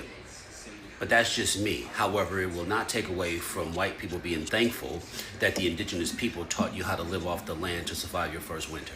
With that being said, this concludes the lecture, and everyone enjoy your wonderful Friday. White people traveling to third world countries really make me fucking laugh. Because every time, this is a very common sentence they say, okay?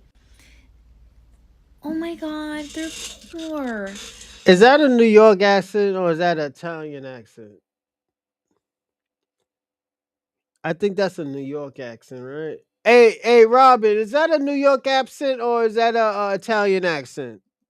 And they're so happy. They're so happy and they don't have anything. And I guess that's just all they know, right? That's why they're happy. Oh my god, wow, that's so beautiful. He said that's a New York. Bitch, they got more than you. Okay, yeah, they own the fucking property. They own the car. They own a fucking farm. What do you got? A house? No, shit's mortgaged. A car? No, shit is like financed to lease. Fucking credit card debt? They don't fucking. I fuck with y'all women in New York. Even though if you mess with a Bronx girls, they come out of pocket. That's why. And I'm gonna be personally honest with you, Cardi. You go man for man because you come out of pocket. You're a Bronx chick. I think you is she a Bronx? I think she's a Bronx chick. And that's what happened to Bronx chicks. They come out of pockets. They'll put hands on you. Yes, I will be honest with y'all. The Bronx women will put hands on you. Um, that's why it's a little bit different from Boston because you might get a tune up fucking around with a Boston nigga. Boop boop boop boop.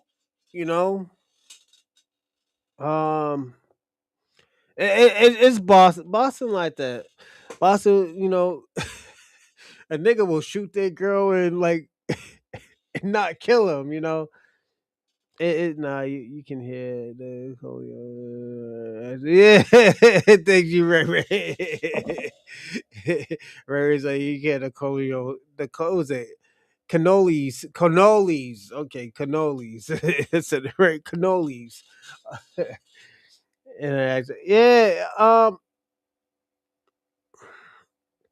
And shout out to I used to date this Irish girl. I mean, this Italian girl. She was like 5 feet tall, but she was crazy as fuck. I remember one time because her father was a mobster. He did like 16. He did like 15, 16 years. He got out the jail. He got out of jail when I met her. When she did like 15, 16, when he did 15, 16 years, that's when I met the when he got out. And shout out to Mr. Picardi. Mr. Picardi was always been nice to me. And love is always to Mr. Picardi. He was in his 80s. Nigga had mad kids, but I fucks with him heavy. Anything he ever needed, if he ever needed any type of help or whatnot, I will always will drop. That's one man I will drop anything for just to help him because at the end of the day, he treated me like when white folks was treating me all crazy and shit. This Italian man treated me real good. Even though this nigga had a military dog, it jumped out the window to use the bathroom and jumped back in. And I came in there with a black hoodie one day and it almost attacked me. But I still love that dog. I think the dog was like named Rocky or some shit like that. But yeah, Mr. Picardi, he always been nice to me. I'll do anything for Mr. Picardi if you ever ask me. Pa, anything, not the, just because I know how niggas think, but anything that Mr. Picardi ever asked me for, yeah, definitely. Shout out to his son and his daughters and shit like that. Yeah. Credit cards there. Everything they paid was fucking cash, hard earned money. Talking about that's all they know. No, they know about your life. They know about the Western life, about how we don't fucking own anything here. That's why they're fucking happy. Man, what is up with the obsession of black people, dog? How do you think if you eat watermelon and drink grape Kool-Aid, you're more likely to somebody? I don't think that's a true statistic. See, we got another hater right here. This is that hating shit that I be telling niggas about. He's mad because he ain't really getting pussy like that. Niggas is out here fucking his girl, giving his girl some BBC loving. It's traumatizing. Like that shit can be traumatizing too. Like, my baby mama just fucked like some Jason Love type of nigga. Shout out to you, cousin. But yeah, niggas out here, boom, boom, boom, boom, boom, giving nigga donkey dick. Like dick that can fuck your life up. That If you just get a regular 3 or 4, maybe even a 5, it just is not touching. You need a 6 and up, you know? Yeah, getting donkey dick for like 4, 5 years and shit like that. You try to go down to some average shit. And like, yo, I just found out. I thought I had an average size. They was like, yo, average size is like 3 or 4. I'm like, what? That shit surprised me. I'm like, what? And that's why I was like, I'm gonna say this. This is why I kept on finding out. Like, yo, women kept on coming back and just deal with my bullshit because of that. Other than that, yeah,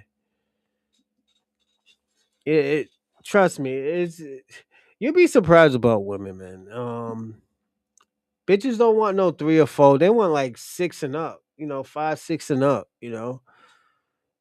And that's just like, yo, the freak nasty chicks. It's like he's wearing it on his. Yeah, this man ain't getting no pussy like that. Look what this nigga got. Nigga, it's how you are. You can't keep on blaming black people because they dress good. They know how to talk to women. They know how to treat their women.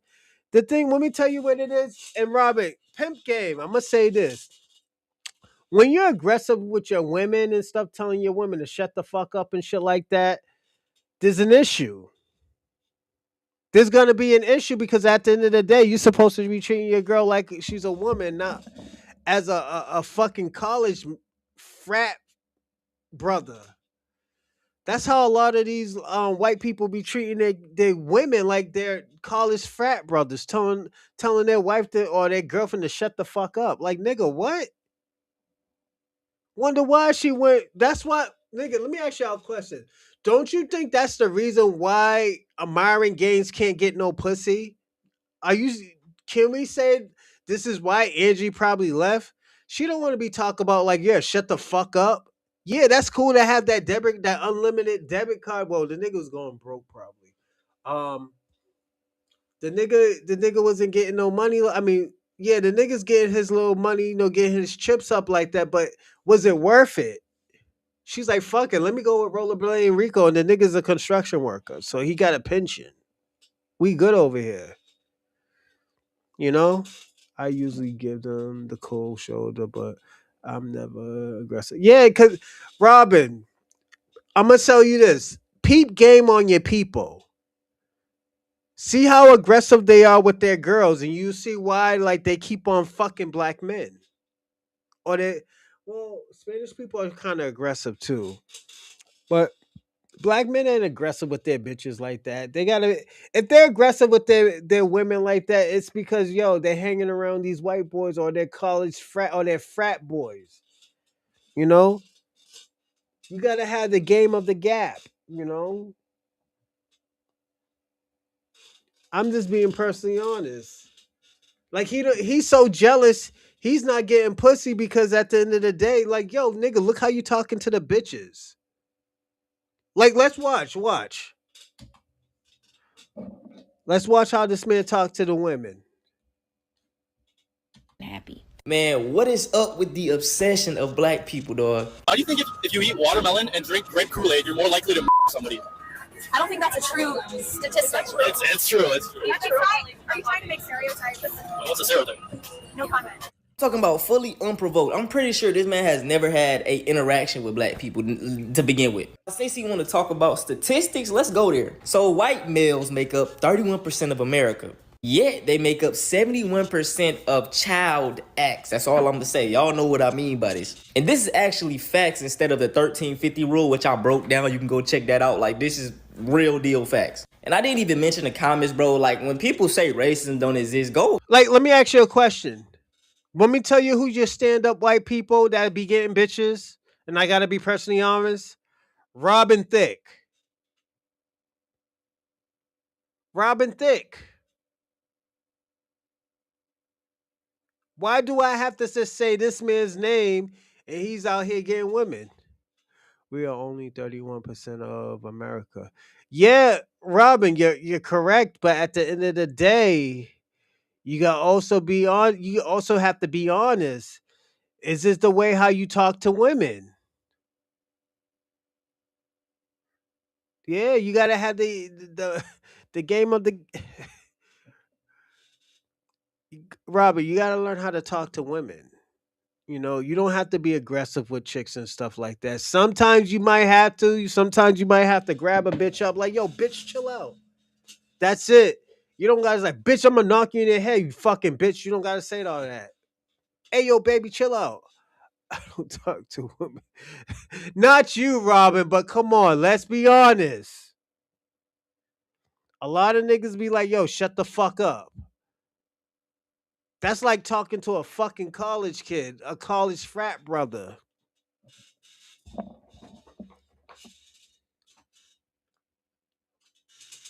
Nigga, you gotta be like, whoa, whoa, whoa, baby, relax. What's going on? What's wrong? What's wrong? How's it going? You having a bad day, baby? Come here. Let me hold you in my arm, baby. Grab a booty up or something. Tell me how your day is. All you gotta do is sit there and listen, nigga. That's it. Oh yeah, yeah, yeah, yeah, yeah, yeah, yeah, yeah, yeah, yeah. She'll tell you everything about your whole day, man. But you gotta deal with niggas like this. Always have to have control. Yeah, I always. So- yeah, Robin. That's what I'm talking about. But at the Robin, your women look. I mean, but you guys look aggressive. Look at the nigga who killed the black chick in Tanzania, Chad Wheeler, the fucking transformer guy. Like, come on, y'all niggas is out here grounding, pounding bitches.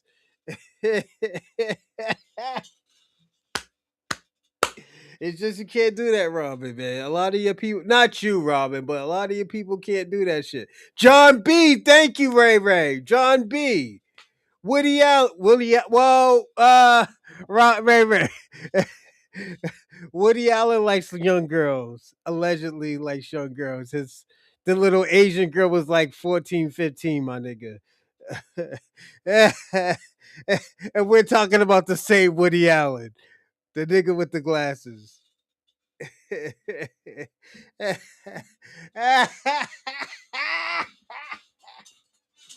I'm sorry, but let's go. Go into these videos and look at the comment section, bro. It'd be people with no profile picture. Just imagine how many of these people are doctors, lawyers. These are their burner accounts. They really feel like this about us. So, especially my black people that be coming here to my, oh, I don't see race.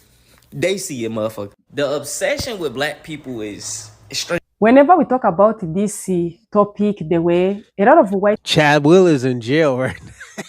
Chad Will is in jail. That nigga beat the brakes off that black girl, and she probably was talking crazy about black people. But at the end of the day, as black people, we still support her because she's a black American. people in nowadays are obsessed with black people's joy. This is something we always talk about it because this is something which lives in their head each and every time this video I keep show up online. Let's dive in today's episode. Drop your thought in the comment section, then we'll come back with more commentaries. If you can't tell, the whole black Scottish thing and the whole gingers are black thing, like, Americans are obsessed with black people. It's clear. Even the racist ones. We are obsessed with black people. We love them. Most of us love them. There are a few of us that act like they hate them, but they're also obsessed. I think white people are so triggered by black joy because they have zero control over it. And white people are all about control. And anything they don't get to control and manage and dictate freaks them the hell out. They don't get to be the leader. I think there's a secret society of people who control black happiness. Yeah, I know the black people in here like, you mean the government, nigga? We know that already. No, for real, I think there's a secret society of people who control black happiness, man. I did the research. It starts in the 60s. 1967, a movie came out called In the Heat of the Night. You ever heard of it? Yeah, starring Sidney Poitier. I would say this. Robin, do you know how you can save the white race? This is how you save the white race. If you do what the Hebrew Israelites do, you are what your father is. Once you start doing what you are what your father is, a lot of these people who you don't consider black, they're white people in black skin. Um, Purity is gonna die regardless because a lot of y'all niggas ain't pure anyways.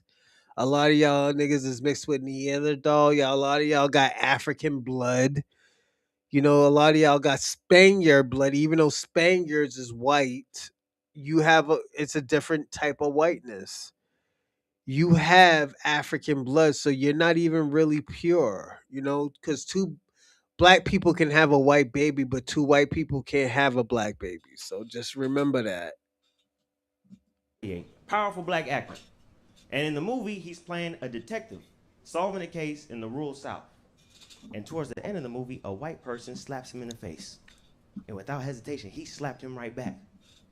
Now, this is a powerful scene in American cinema because it's one of the first times a black... And shout out to Sidney Poitier. Sidney Poitier is an immigrant.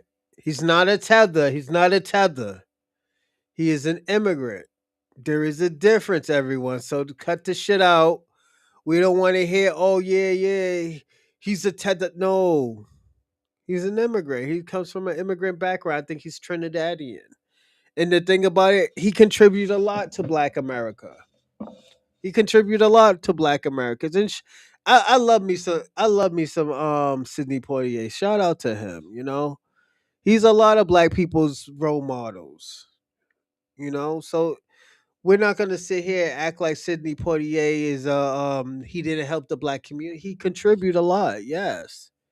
Don't forget he was the first black Oscar winner, I think, for the best black male or some shit like that. I don't know, but that's yeah, Sidney Poitier. Shout out. character showed strength towards a white character. And it blew up across the nation. Black people were walking outside of that theater with slap a cracker energy. It was amazing.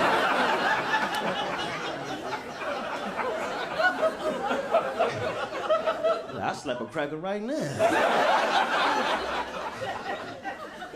That was 1967. 1968, MLK got assassinated. I think those two things are connected. It happens all throughout history, man. 1964. Nick, what the fuck you talking about? Kamala lost. 2009, Michael Jackson dies. Ladies and gentlemen. Yes, Robin. Robin's on code, man. A tether is someone who comes here and disrespects Black Americans. I thought. No, you're right, Robin. You're right, Robin. Randall. I'm sorry, Randall. Shout out to Randall. Randall's on point. Randall's on point. And also, I'm gonna add in a little bit more for you. A tether is a person who's not on code. He's not on code. He's selling this out for some, nigga pennies. So yeah, you're right, Robin. Randall. Jesus Christ, the R's. You're right, Randall. Randall, Randall, salute. He's right. He's on code. I'm here to say, I'm glad Kamala lost. They were gonna take LeBron James. I said,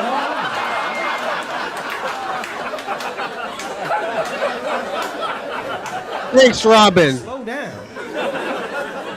My friend was like, you see, we got a new president? I'm like, yeah, but we still got the same king, motherfucker. We good. LeBron is safe. To my black brothers and sisters out there that are the ones that are posting all this, oh, we just gonna mind our business. And I saw somebody earlier making t-shirts of like a group of like 6 black people, black men and women, sitting on a bench texting on phones while the country is burning up behind them. Let me explain something to you guys. Let me explain something to you. When they get done with the brown people, they'll be coming after you. And if you don't think that's true, you got another motherfucking thing coming. This is bigger than you, okay? Because let me explain another thing to you. You sit back and watch millions of brown people be kidnapped and removed from this country. When they do come after you, there's going to be nobody left to stand up for you. And when they're coming after you, how are you going to feel when people are sitting on the sideline like, oh, we just going to mind our business? Fuck all this other dumb shit. Nigga, they've been doing that shit since the 40s and 50s, my nigga. You late for the parties, player. Yeah, he's late for the party. He don't even know what the fuck he talking about. This is white outrage. As my uncle always called, he said, "Yeah, this is white outrage. You'll see this when you get older," and I'm starting to see it now. What do man? No, it's not the time for that. Power to the people. It's time to come together. Black people want to be left alone. Mm-hmm. They don't want revenge. They don't want to replace us, as some extremist groups have said. They just want to live life in peace, the way they want to live.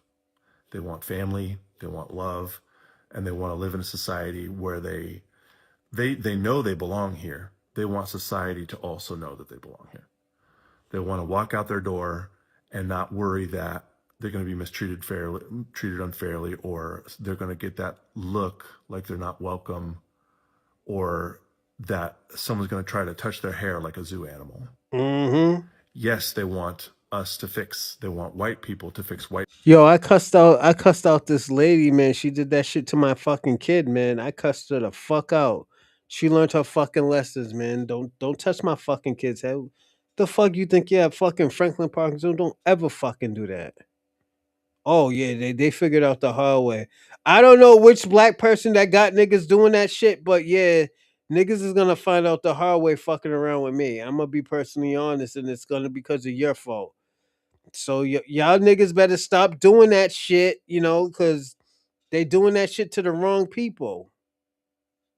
I'm just letting y'all know. Problems of prejudice and ignorance, and all the ways that a wrongful sense of superiority is baked into our society. Yes, they want that to change. Facts, Ray. Yes, We they ain't want scared of nothing. acknowledgement for harms done. They don't want us to just explain things away. Yeah, Robin. I mean, Ray, that's the thing. A lot of these people don't understand that we have already been through that shit. All that shit that they're doing now, all that stuff that niggas is going through, we already have been through it. It's nothing new with us. A lot of these people are not used to it. Or justify, or I'm gonna let this play out for gloss like over 5 things minutes. without really listening. But more than anything, they want to be themselves, fully express who they are, love who they are, be with their family, and live in peace. That's it. This lady just moved to Spain, and y'all not gonna believe what they did to her baby. My 3 and 5-year-old are in school out here for the first time. Well, they had their first school performance yesterday. And when I tell you, when I walked in that auditorium for my 3-year-old performance, the gasp, I gasped. I was not prepared. I'm gonna show you a clip of how I sent my daughter to school. And then I'm gonna show you what she looked like when I walked into that auditorium. Okay, take a picture. Okay, cheese. Oh Lord. Niggas is crazy.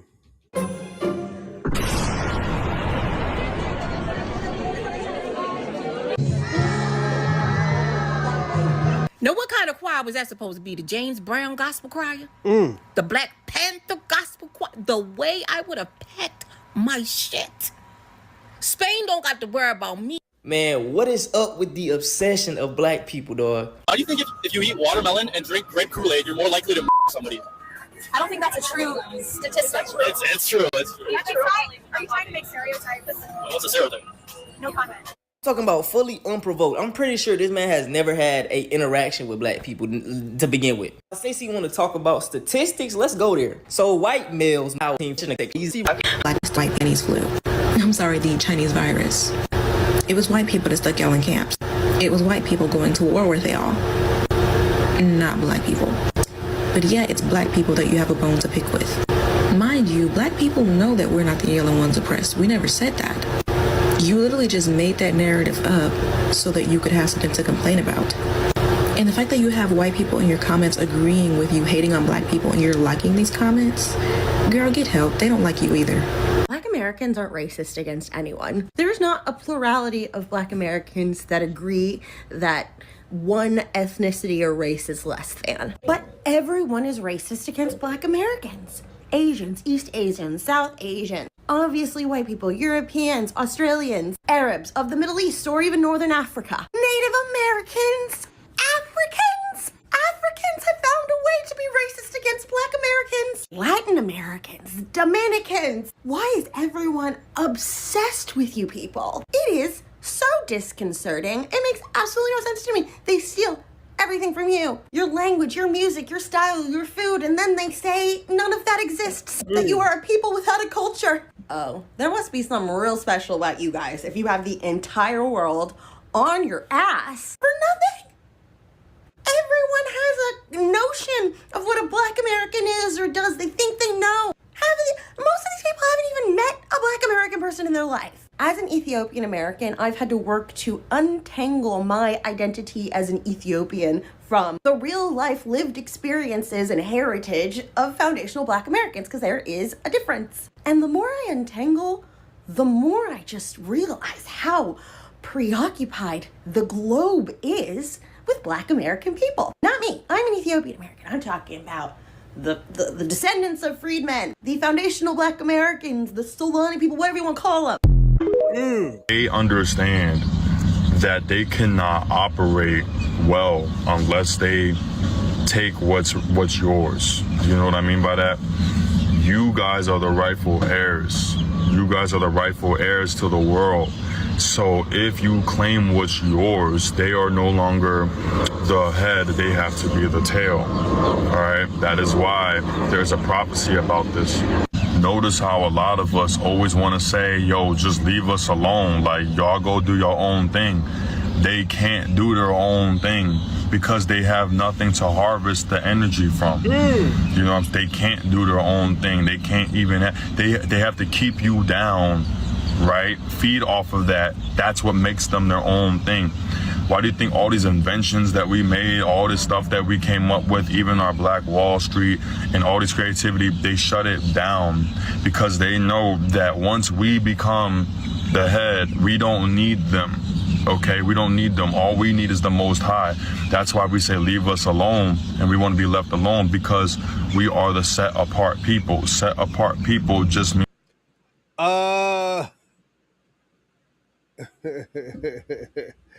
the Moors fixed Spain. The white people just didn't know how to maintain it. I'm gonna say this, Robin. Not all of you are racist, but a lot of people do have white racist ideology and don't know it. And there's nothing wrong with that. It's just you have to correct it when you see it. the holy people, right? And then there's people who get engrafted in that say, you know what? They are the true chosen people, so they get a barakah blessing from that too. Do you know what I'm saying? So that is why a lot of our people are so annoyed with this obsession that a lot of these other descendants of people have on us. Do you know what I'm saying? They didn't have the rightful heir. It's not to say that because there's a lot of other, if you read the biblical terms, right, you can see a lot of Ishmaelites, a lot of other people, even Egyptian people, they had a certain blessing too. Okay, they had their own blessings from the Most High, from Abraham and all that stuff, right? But when it comes to Yashrael, okay, the world is destroying itself because Yashrael people, okay, have decided to not feed into the nonsense anymore. It's almost like a Truman Show, okay? Like the Truman Show where they get paid to basically see what you do and your creativity, and your job is to escape that type of reality, okay? So lately I've been seeing a lot of these videos saying like, oh, when a 6'5" dreadhead named Tyrone just slumped my buddy, whatever, then my 40 jammed. Pretty much saying that no matter what, he's not going to be scared of a black person and he's not going to back down. Understand, black people don't want you to be scared of us, and I hear this a lot. You have an internalized fear of us. I work in a club, I'm a bouncer. And don't get me wrong, physically I'm not a small dude. I'm like 240 pounds, Damn. Extremely muscular. And constantly I hear people say, you think I'm scared of you because you're black. No, you should be scared because I'm about to kick you down a flight of stairs. But for me, the obsession with brown skinned people from Caucasians It's weird. Because dark-skinned people don't fantasize about Caucasians or hurting them. We don't. As a collective, we don't. It's never been a thing. That's why in 400 plus years, black folks did not get together and say, hey, let's make a hate group dedicating to hurting Caucasians. But Caucasians have done this multiple times. And for me, it's not just simple hate, it's obsession. I really believe it's obsession. Even during times of slavery, our unique attributes always been in question, including our physical makeup, our color, our strength, our physical abilities, and also how can they obtain and or do the exact same thing that we're doing. This is why the narrative of you're only here to entertain us has been spun so hard, while also copying everything that we do. Hating us while being obsessed with us is wild. Pick a struggle. And people are waking up and realizing that something is missing, something that is necessary, something that is needed. A little bit of almond joy, a little bit of nougat crunch, Hershey's bar, Reese's cup. They're realizing that they need chocolate. So the ones that have distanced themselves from us, they're waking up and realizing, hold on, that we've always been the magic, the black magic, y'all. What the hell? The veil is really lifting, y'all. I miss black people.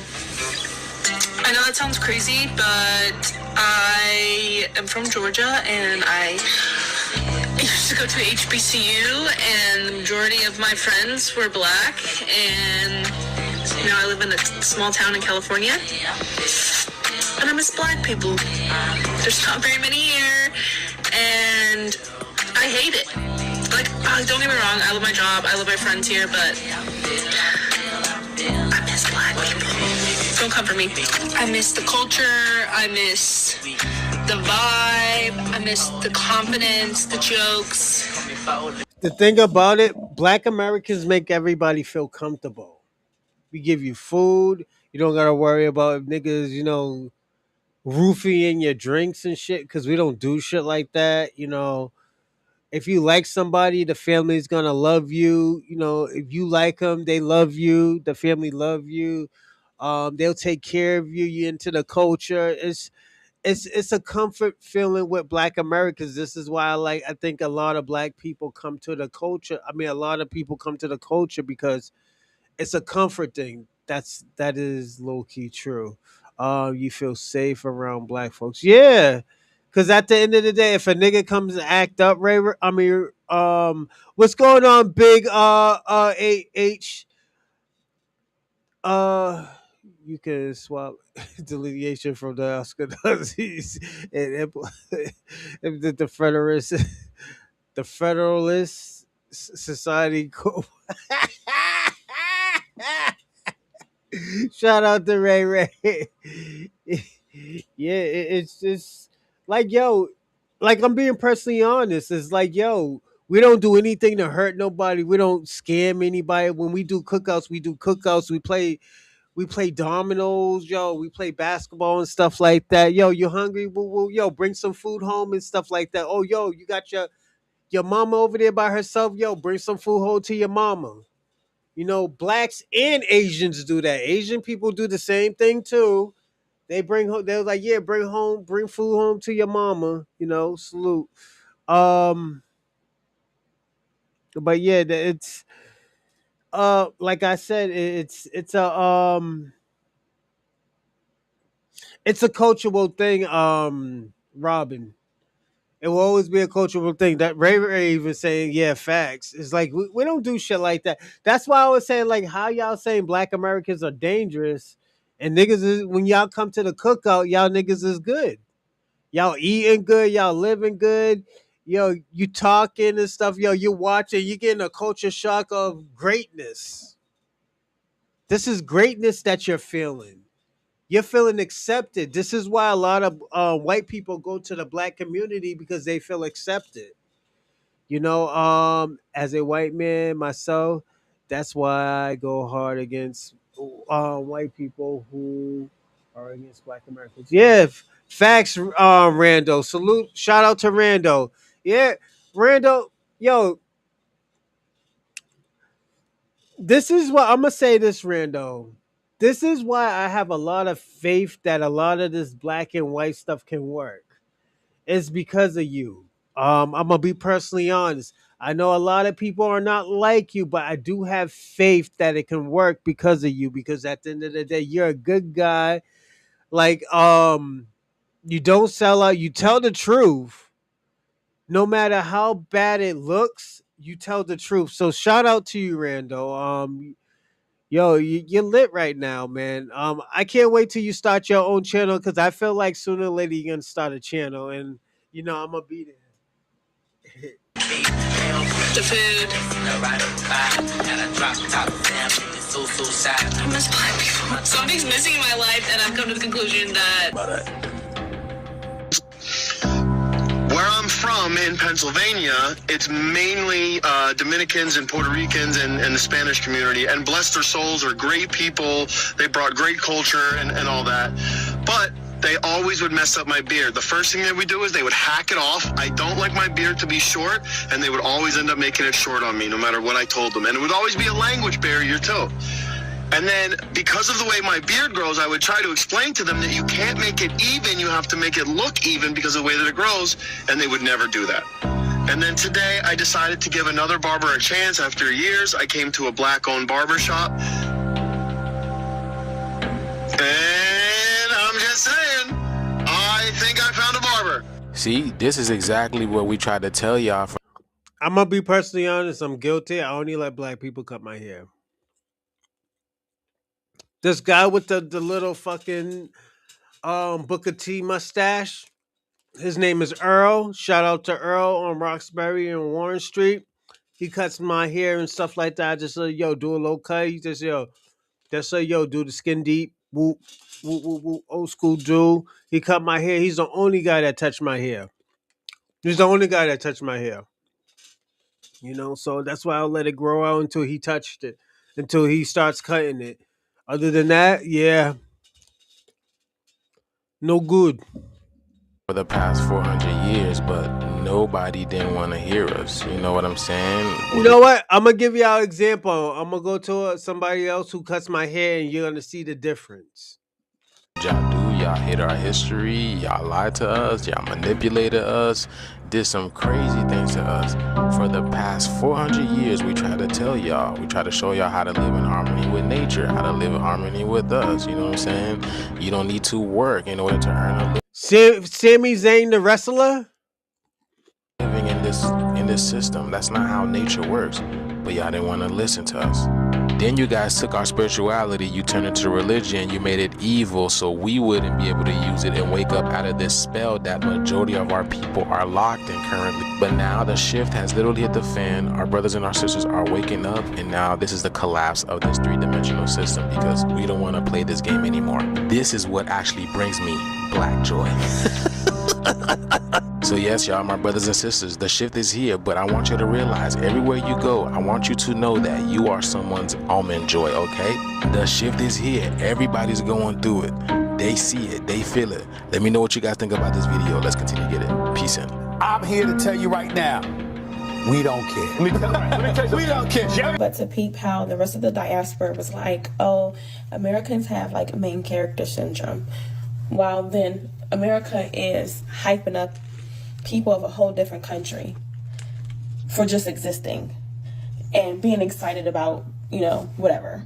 And then the rest of the diaspora is like, oh, the Americans are just finding out they're Scottish people, and then makes us, the talk piece, the think piece, the main character that they then say that we think that we are. And then when we go and tell them that you guys make us this main character y'all say that we are because y'all are always worried about us and y'all are obsessed with us. And then they deny the obsession and then continue to say we think we're the main character, although they're in our business and talking about us and then making us that main character.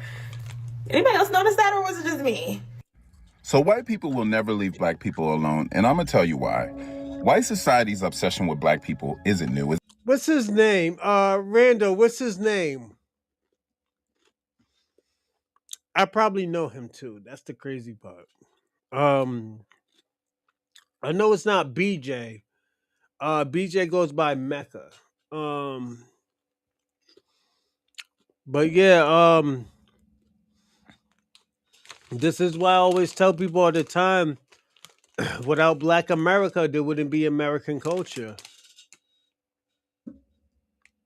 Centuries old. If you think about slavery, colonialism, and exploitation, from the start, white wealth in America was built off the backs of black bodies. Sugar, cotton, tobacco, rice. This wasn't just economics, it was a system where white people's very identity was shaped around controlling and owning and watching black bodies. But here's the wild contradiction in all of this, right?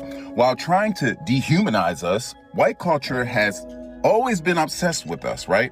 They copied our music, our style, our language, our food, even our rhythm, all while denying us basic rights. Think about jazz and rock and hip hop and fashion, all born out of black genius, only to be taken, watered down, and sold back to the world with a white face on it. So why can't they just stay away? Because in a system that is built both on exploitation and envy, distance is impossible. White supremacy depends on keeping black people in place, close enough to use, control, or imitate, but never free enough to threaten the hierarchy. It's a sick paradox, fear and fascination at the same damn time. On a psychological level, it's projection.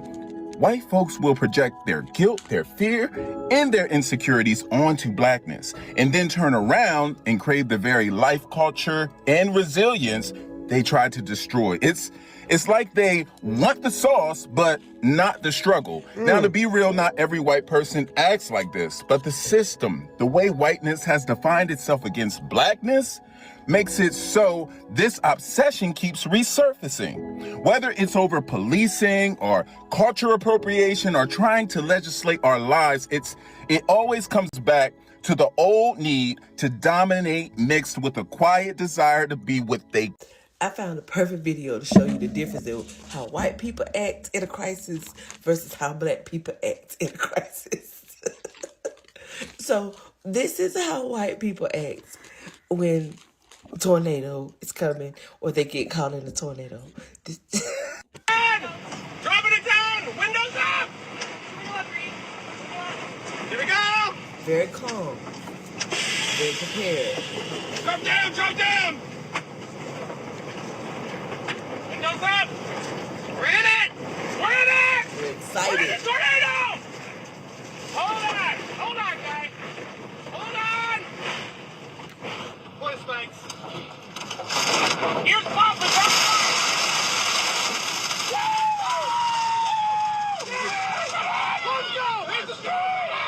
You hear the excitement. They're excited. They're calm. They're prepared. But this is how black people act. Thank God. Please forgive me, because these people, funny, not funny, but. Please, God. Please, God.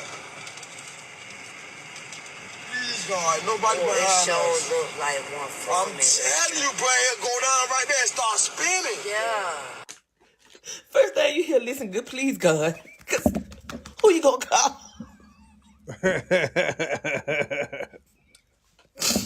He already talking to the Lord, because he don't even know who else to call. Ain't nobody else to call because his mama to go with. Wait. Oh, my God.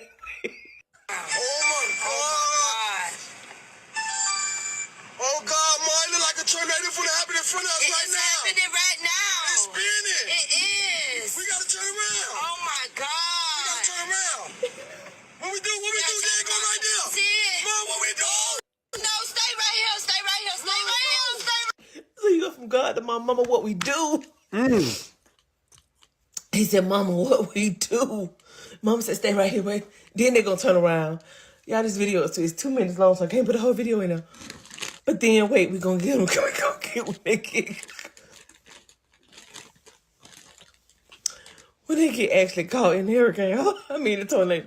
Hold on. Oh, my God. Mom. Oh, my God. Mom. Oh, my God. This shit is Oh no! Okay, so they really scared. That part is not funny. They are screaming. They are really afraid. But what he say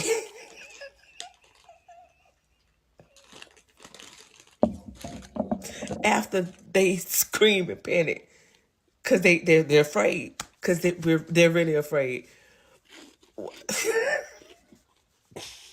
Watch this.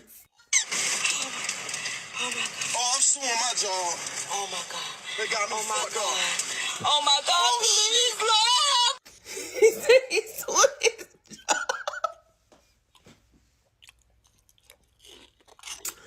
baby. We are not good in crisis. Well, that's the wrong crisis, yeah. Black people are not good in a crisis, okay? Yeah, not that crisis. And I pray that this family is fine. I pray the video showed that they were fine. I pray that they are fine. And I'm so sorry.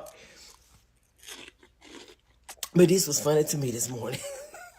But it was funny to me this morning. This is shit. In nowadays, when you see the number of white people who are still come out to confess that they wish they could be in a circle of black people, no wonder each and every time you see them commenting, whenever they see black people's joy, they can't rest, they can't sleep, they can't let it go away. They always want to jump in black people's business.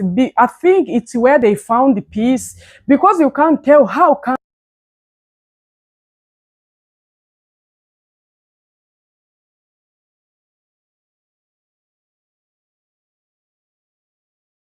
Go on, Mama Africa. Do your thing. Hey, I can't get mad at you, yo. Tell the truth and stuff, because at the end of the day, yo, you getting busy out here. Go make your money.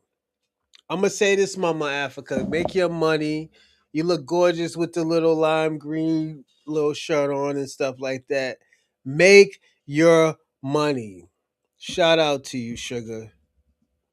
each and every time, whenever you see black people happy, doing their things, doing better, enjoying their life, it's going to bring a lot of problems on white people's side.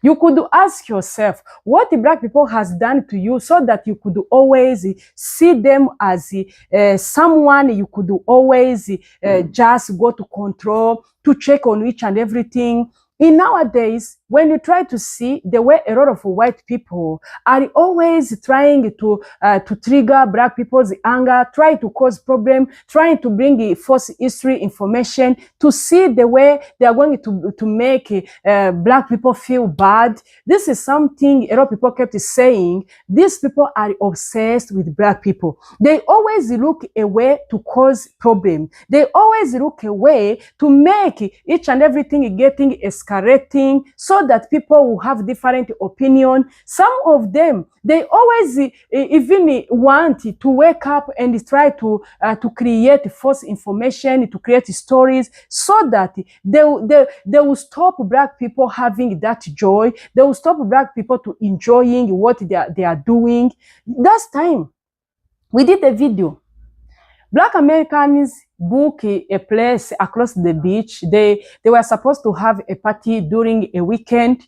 The moment this white woman see them having that joy, having that happiness, he went so fast on social media trying to say, how would you feel if white people have their party, only the white people are across the beach without black people? Imagine. You were trying to show that you felt bad see black people having a party across the beach. You felt bad. You couldn't stand with it. You couldn't imagine why they never invite you. Black people, you don't share same culture, you don't share same tradition and values.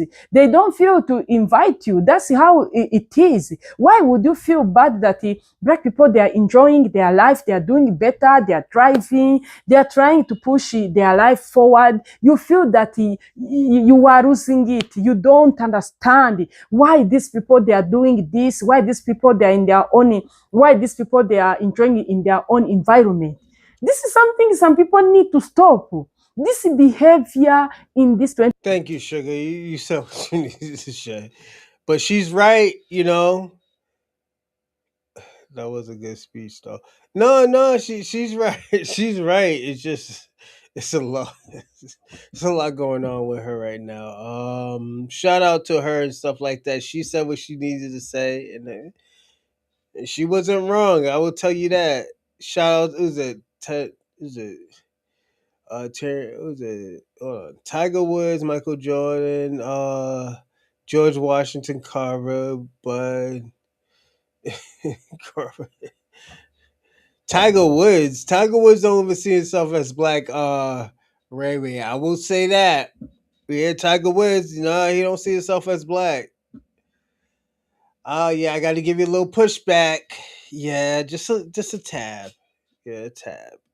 Think their ass think they're not doing anything. She's like, they're doing a whole fucking lot. It's just not on Front Street. And I was like, girl, you better talk, girl. Better talk, because that's it. We know a whole lot of what's going on. Black Americans are not stupid, dumb, deaf, dumb or blind, none of that. We know more about what's happening next than y'all do. Okay? So we trust our path. Don't get caught up in this shit. It's other black groups, other POCs trying to drag us in shit. Stick to hold the motherfucking line. I know I don't have to tell y'all that. Well, hold the motherfucking line, baby. Hold the line. These people trying to get us in some shit. They trying to put the target on our back. Hell no. Hell the fuck no. We ain't going out like that. Okay? We ain't going out like that. Have a good day. We up still. And we already knew the bullshit ass tactics that they was gonna do. So these people need to stop making these videos thinking that this little bullshit gonna get us to come outside. No, we already knew. We know their wrath better than y'all do. We know their tactics and shit better than y'all do. Have a good day.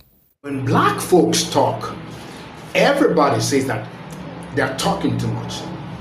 When they keep silent, you hear white folks saying that, why are the black folks not talking? Black folks should join the protest. Black folks should lead the protest. Black folks should join No King protest. And black Americans are saying, guys, we are done with you guys. We don't want to talk again. Just leave us alone. But it seems as if whatever black Americans says right now does not matter to them, because they want to hear or they want to see black Americans leading. They want to see black Americans panic. They want to see black Americans troubled. But black Americans said, we've been here before you guys. We know the game. We are done talking. OG at Mama Africa right here. He's telling the truth. I could tell he's African just the way how he dressed. That's mad bright. His orange is mad bright, and them glasses is mad crazy. But there's nothing wrong with it. You're African, get your African on. I'm gonna be personally honest. He's saying he's as I told y'all a week ago, a lot of these Africans is talking like they're FBAs. They're talking like FBAs right now. And at the end of the day, because they understand it right now. This is a start. FBA, Black Americans, Black Indigenous, Black Aboriginals. It's a start. So definitely just keep on paying attention and stay in the shadows. As I always say, just stay in the shadows and just watch these niggas just crash out. And y'all Africans too. Stay in the shadows, watch these white folks crash out. You're a target because you're talking too much. If you ain't doing what my man is doing right here, don't talk. Talking, panicking, troubled, sad. You guys started this fight, started this struggle, started this campaign, and you're going to finish it. These are the exact words of black Americans. Guys, welcome to my channel. Thank you guys for tuning in. Today we'll be exploring why it seems as if black Americans are showing. Hey yo, shout out to you. I subscribe to you. I'm giving you support from my channel. My channel is in lit right now, but when people go back and they see this, hopefully they'll go on your show. You got more. I think you got more people than I got. But as I said, Just keep up the good work and stuff. Even I know you're African, but at the end of the day, the positivity that's going in right now, shout out to you. Because Black Americans is the blueprint. And this is what I've been trying to say for almost a year. Black American is a blueprint of freedom. Hopefully you'll get the blueprint and understand what's going on and do your thing.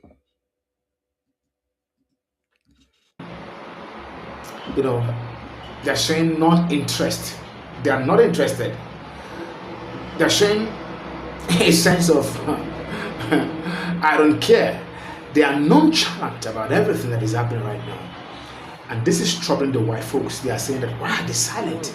Is there anything they are planning? Anyway, guys, welcome, like I said, credible and original creator of every content and stitches into this episode.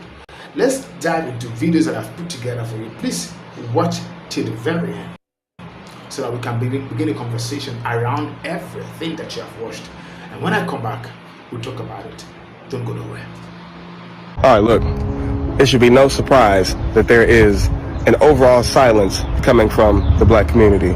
Literally, America is crumbling to pieces, and you have barely heard a peep from black people.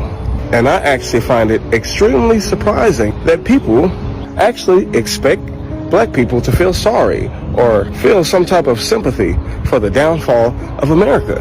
After everything that America has put us through, do you really think that we're all in silence sitting back thinking about now we can fix this shit and we can bring things back to the way they were?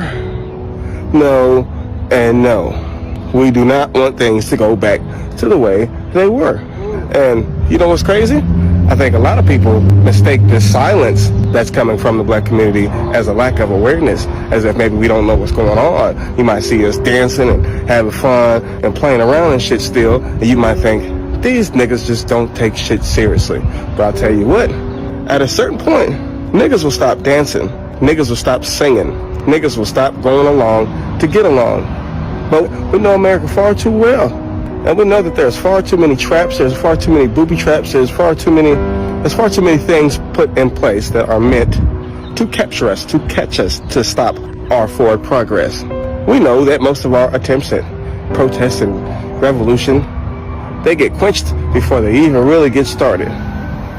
So we just chilling, sitting back waiting. But you'll be a fool if you think that silence is a lack of awareness. And you know what? I really think that some of these people, I don't think what scares them the most is losing all that money and losing the access to certain privileges and whatnot. Of course that matters, but I think what really scares some of these people is that at a certain point of the degradation of this society, black people and other melanated peoples will feel this relief and sense that, hey, big brother's not right over my shoulder. Hey, I got a little room to groom now. And once this system starts seeing a whole other side of black people that they thought didn't exist, that they thought maybe we got over. But I tell you what, there is an undeniable, unceasing fire, a burning rage, an endless series of traumatic energy that has built up over the years and generations and generations. And I think the biggest fear is that one day that all that energy is going to be released back into the world.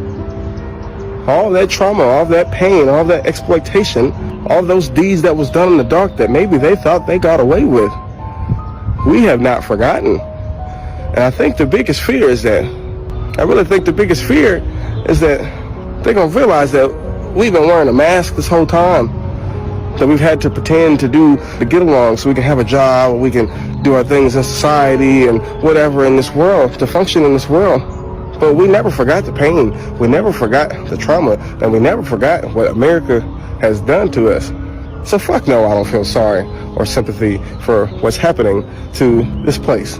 And I just think that whenever the next time black people move collectively, the next time you see us do some shit, it's gonna be a power move like you ain't never seen before.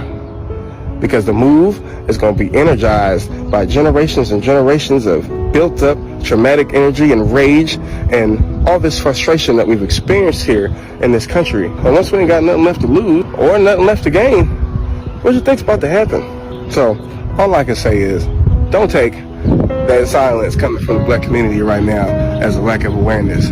We know what's going on. We're just waiting on our time to shine. Okay, I think I figured out why Harmony and people is calling Black Americans cowards and carrying on because we not out there in the streets. They thought that we had no self-control. That's what they thought. They thought that when we was doing all that stuff, like in 2020 and Ferguson and Baltimore and stuff like that, and LA riots and stuff like that, it was just because we, they were so easily provoked that as soon as somebody do something to one of us, we don't have any strategy, we don't have any type of thought process. We just go like an attack dog. They thought that we had no self-control, and us deciding to sit out and being all on one accord and being strategic and not reacting is showing a level of self-control that they did not realize that we had. They thought they didn't know about us. They thought that we are messing up their perception of us. They are having a crisis about our identity, about Black Americans' identity. Everybody is. Immigrants are having a crisis about our identity. White folks is having a crisis about our identity. They thought that they could count on us. They thought they knew us. And they never knew us because they didn't know our motivations. They didn't know what we were doing. They just saw the effects and they heard what the media said and they took it and ran with it. So even the people that was like, oh, we support you, this and that, the other thing, they thought that we were, justified, but they also thought we were uncontrollable. Because that's why they'd be like, be peaceful when you go out there. I know you got to go out there, but do it like this. Like, they think they treat us like we're children, like we are feral, unruly children. And now that we are showing them that we was doing the whole time. But now that we are showing them now, yeah, we're good. You go ahead and do that. They can't handle it. They can't handle it because it's messing up what they thought they knew about Black Americans. This whole year has been a mind fuck for them. Between us sitting out, between us delineating, we're really showing them in real time who we are. But we always knew, what they say, if you don't know, now you know. Hey there. I'm going to play you a clip of a European American man who's asking a question. And I'm going to answer it as soon as you get back. I'll see you in 52 seconds. The Black community en masse has completely withdrawn. They fought, they campaigned, they warned us, and we chose the orange man anyway. And they're out. The white community, on the other hand, is fighting. Those of us who aren't under Trump's spell. And there is this real sentiment that if we can just get Trump out of the way, then we can all get back to normal. But the thing is, that's not what God is doing. And I'm not a nihilist, but we're missing the point. The point is this white supremacist system has wreaked enough havoc. Enough. And God is judging it. And the fact that we are clinging so hard to it makes me wonder, what does the Black community see that we don't, that's allowing them to totally let go? We see you. We see you. And this man is right.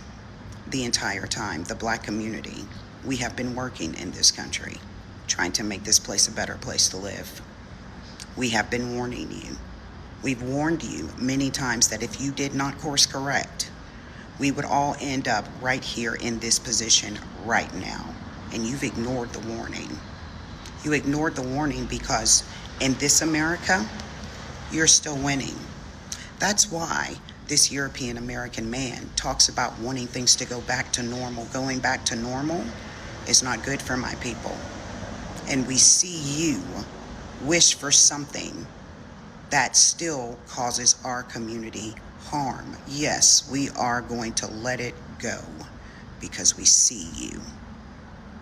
I see this man speaking in such a way, choosing his words wisely as to not offend your fragile whiteness.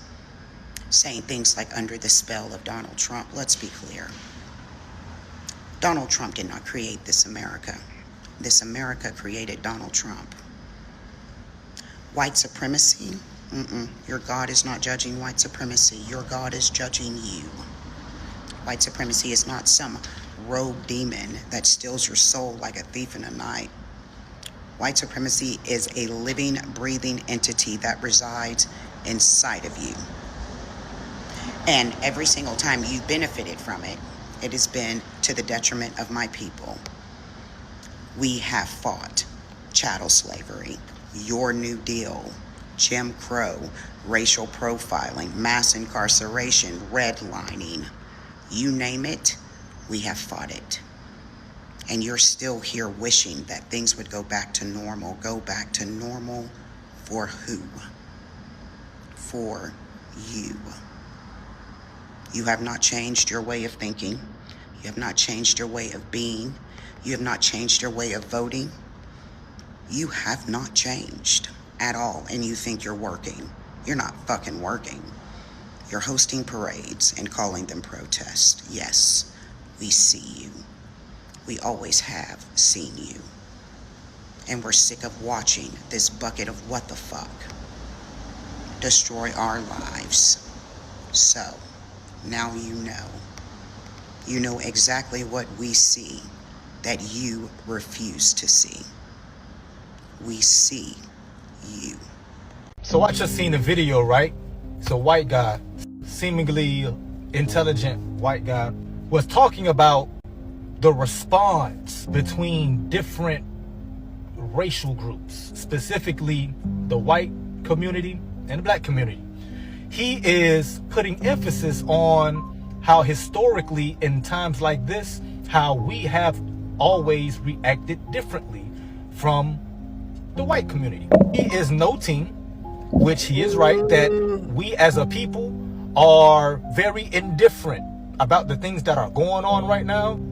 We have been fighting and we have been advocating against this machine for years, decades. I mean, before my existence. And now we're at a point to where things seemingly looks irreversible. Or we have washed our hands with this. And there are whites that are fighting, righteously so. There are whites that are fighting for the core values and principles that this nation was supposedly founded on. There are people that still believe in America and the foundations of that. Us as a whole, we have never really seen many benefits from that. So that's why we are indifferent. Spiritually, it's obvious that black folk are very spiritual folk as well, which is why we also move differently collectively as well. We know that, so don't take, you all care way too much about those people. Black Americans don't give a fuck about how we are perceived by white people in 2025.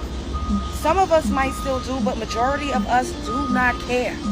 We don't care. Look, it's white people walking by me. I don't give a fuck. And I'm making this video. The Panther Party. Free school lunches is because of the Black Panther Party wanting to feed kids and give out free lunches. And the government said, oh no, we can't have black people having a corner on this. We need to control it. So then they started to create programs because of black people. Y'all need to get it the fuck together over on the continent. I don't know why y'all so obsessed. They are obsessed with you. That superiority is inferiority in reverse. Stand up. Like, what the fuck? Have some pride. Stop giving a fucking bootlicking. This shit is getting played out. It makes me feel bad. I feel bad for y'all. Spread love is the Brooklyn way. White folks are troubled that black Americans are silent. And the question is, why are you troubled? Everything that happened today, or everything that is happening right now, are caused by white folks. I'll break it down.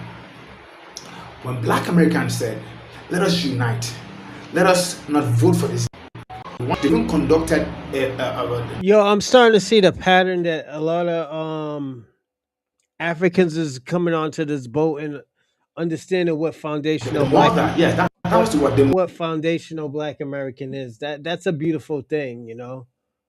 Going on? Welcome back to the channel. We got another one. MAGA loves to hate black people. Hey, it's gonna be a hard argument to prove that wrong. Let's get into it. Hit the sub button if you like what I'm putting down, man. The institution of slavery is not inherently evil. No, it definitely is. With black people. If I see a black pilot, I'm going to be like, boy, I hope he's qualified. Which is why racists exist, because in order to be racist, you need to wake up every day and just continuously think about why you don't like a person or a group of people based on the color of their skin. It is not inherently evil to own another human being. Black people want to be left alone. Whoa. We got to stop him right off the rip. It is inherently evil to own another human being. How is it not?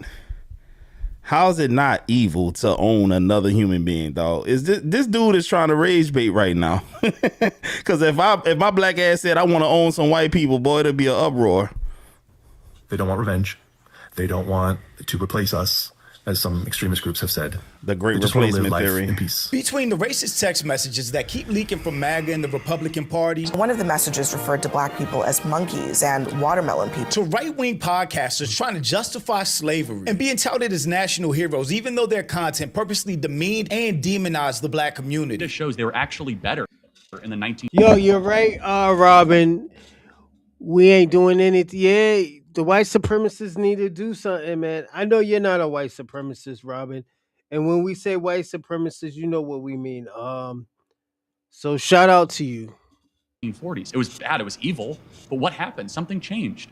They committed less crimes. Maybe they were afraid. I mean, 4,000 black men, women, and children were killed in violent lynch mobs. That's your explanation. It's very clear at this point that conservatives have a weird obsession, not only with the black community, but with trying to find some way to rewind the clock to make us subservient to them. There's no doubt about it. That's what they mean when they say make America great again. But I'm Jew. Welcome to the channel. Please like and share the video. Don't forget to sub. Now, let's get into it. Wait, am I People are sub? obsessed with black people, which is why racists exist, because in order to be racist, you need to wake up every day and just continuously think about why you don't like a person or a group of people based on the color of their skin. In response to my video about the young Republican group chat in which they joked about racism, anti-Semitism, gas chambers, I got several responses like this saying, you're acting like black people don't talk about white people the same way we talk about you in your group chats. Black people do not think about white people at all.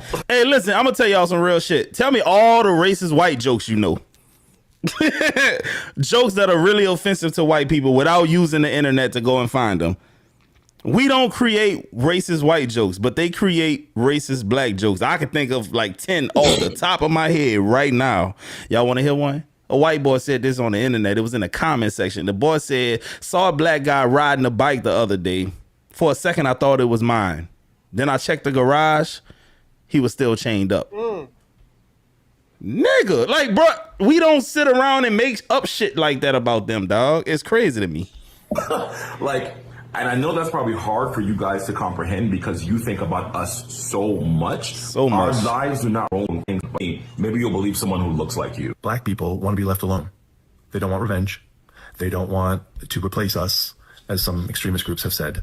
They just want to live life in peace, the way they want to live. They want family, they want love, and they want to live in a society where they know they belong here. They want society to also know that they belong here. That's not culturally a thing that we do, but apparently it's something you do.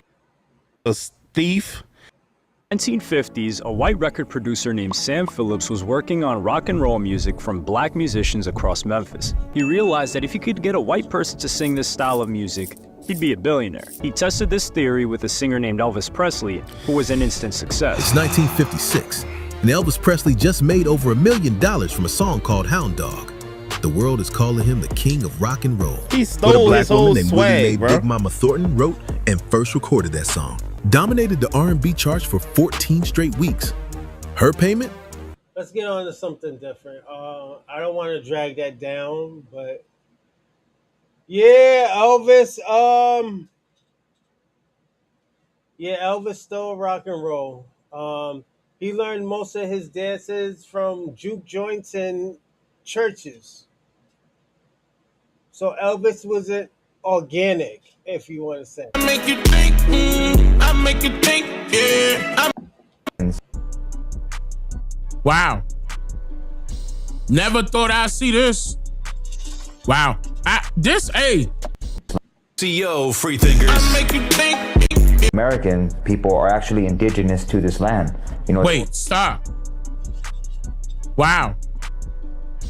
Never thought I'd see this. Wow. This is amazing, man. This is amazing. Because see, y'all gotta understand that once we get back what we need to get back to, I'm talking about our people here, the Niji people. Everybody else is gonna follow suit. And I've been saying for years that they're waiting on us.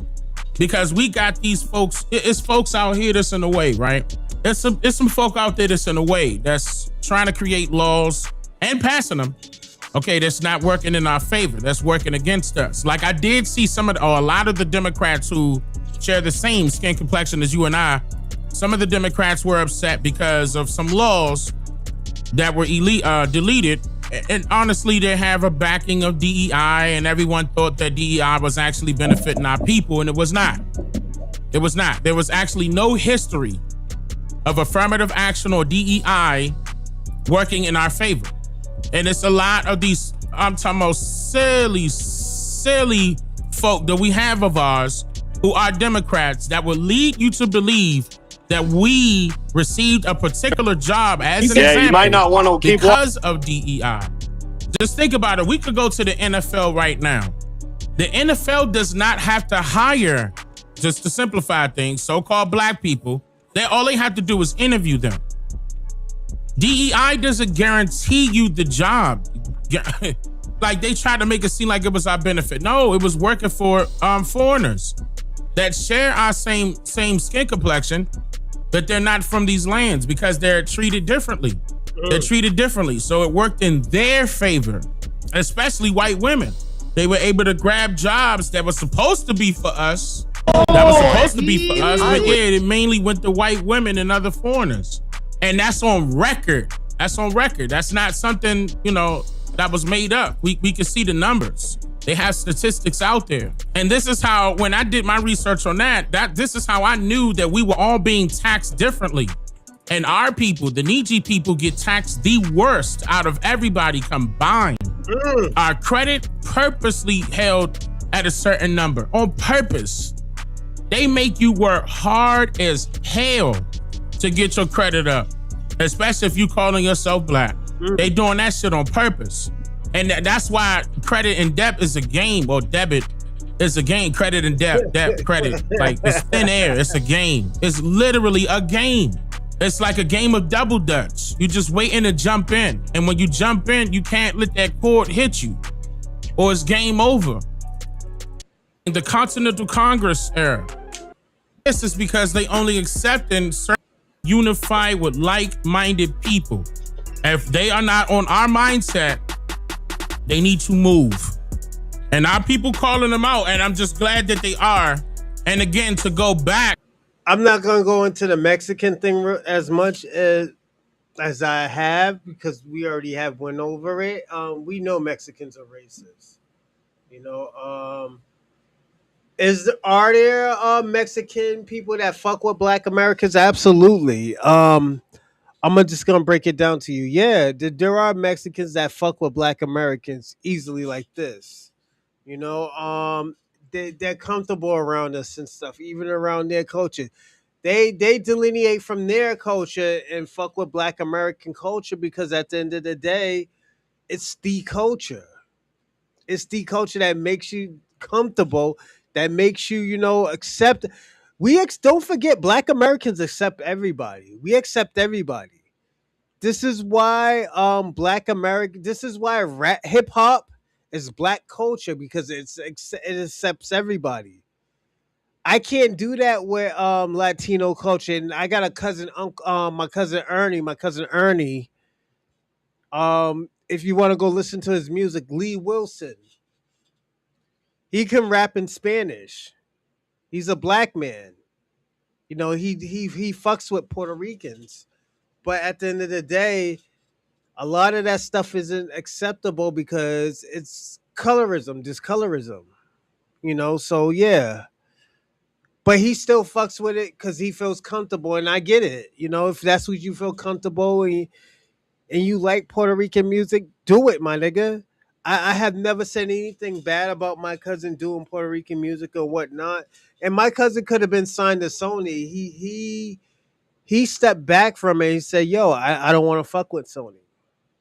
So yeah. We're gonna jump into the last one. I told y'all we're gonna have a quick show because we're gonna have a show tomorrow morning. So yeah. Calling people, so if they put their hands on you or shoot them, you going to jail because they ain't even use a weapon. You dumb as fuck. Number two, bro, why you antagonizing people to crash out? Number three, bro, you creating a race riot. A race riot, bro. That America don't even need right now. And then, nigga, if you want to die, bro, just pull up in the trenches and do that shit. But, bro, don't make the whole world, don't make the whole America, the white and black kids of America fight each other for some past that you don't even know if you even got. In Tennessee, for those who don't know, there's a white supremacist, a white tea supremacist out there in Tennessee who's running around antagonizing black people. He runs up on black people, filming himself. He's streaming, calling black people the N-word, trying to provoke a response so that he can pepper spray them, and he carries a gun, a pew-pew with him. So he's raising a lot of concern. Shout out to Brother Arthur in here. Arthur has been working tirelessly to get him deplatformed because what he's doing this for streaming revenue. The white tea supremacists, they like to see racial antagonism towards us. They'll monetize that. So he's trying to use racial antagonism as a money-making scheme, basically. And our good brother Arthur has been on his damn bumper, making sure these platforms don't have dude trying to capitalize off this dangerous stuff that he's doing. So this has been going on for some weeks. He's always going out here to different spots in Tennessee, instigating altercations, pepper spraying people. Shout out to Waka Flocka did a video about him because now it's getting hot. People are like, the dude days might be numbered. The dude's a crash out. He's trying to make as much money as possible. He goes around trying to do, he tries to frame this as free speech test. He goes up and use these antagonistic questions about the N-word, using racial slurs. When people front him, he pulls out the pepper spray on them. Walker said, "Hey, man, dude, if you want to crash out, just come down to the trenches if you really want to go out with a bang." But he said, "Hey, man, you armed up. You out here provoking people. Yeah, you just dumb, man. You just out here antagonizing people. You're trying to." Yeah, that's the thing, man. Like, yo, if you really want to fuck around and do your thing, yeah, let's go to the hood. Let me tell you something. The hood don't discriminate, nigga. You can get popped, especially in Tennessee. Tennessee's a open carry state, So he's not too smart himself. He's just mad at black Americans because he got fired for doing some dumb shit. I'm gonna be personally honest. Somebody probably donkey dicked his girl. Some black man donkey dicked the nigga's girl, and that's all it was wrote. This is why he's feeling a certain type of way. Create a race riot that America doesn't need right now. So, Walker called him out. He said, "You're doing a lot of dangerous, unnecessary things," which is true. Yeah, it should. And there was one video where somebody, I guess he was doing that to a group of black people, and they went and vandalized his truck, and then he tried to run them down and chase them down and spray them, but they were ducking and dodging. They wouldn't let it They wouldn't let it happen. And he kept saying, Chud was like, yeah, I'm going to call the police. I'm going to call the police. So he's one of them. He's on some coward stuff. He still needs the police to back him up. And I think the police is in cahoots with him, to be honest. The fact that they've allowed him to do this for as long as he's doing it. And I think when he tried to pepper spray some of the brothers, the cops detained him for a quick minute, but he knows that they're treating him with kid gloves. I think he got some people on the inside of the police out there.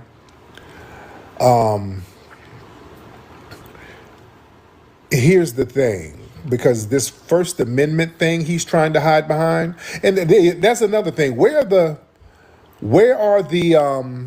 Chud is American hero? Okay, hop up, man, hop up. Y'all talking? Hop on in, Chud supporters, hop on in. If he's an American hero, hop on in. I think he's clicked in with the police. Yeah, I think he is clicked in with the police because they're allowing him to do it. And when brothers kind of match that energy, he starts hollering about he's going to call the police. Yeah. So he's on that. And so that means he's clicked in. I think he's clicked in with a cop or the police. But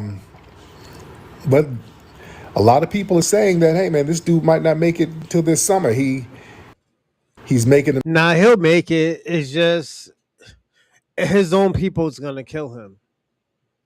All jokes aside, Chud the Builder, you don't gotta worry about black people. You're not in the black American community. You're in the white community. So I think the white people are gonna kill you before black people will. That's just me. This is why I like King Flex. This is why I like Tariq Nasheed, because it's the truth. This is why I always tell people all the time, and this is why with these tethers, oh, you scared of white people. Niggas ain't scared of white people, nigga. You crazy? Niggas is out here putting hands on cops. It is what it is. I'm gonna be personally honest.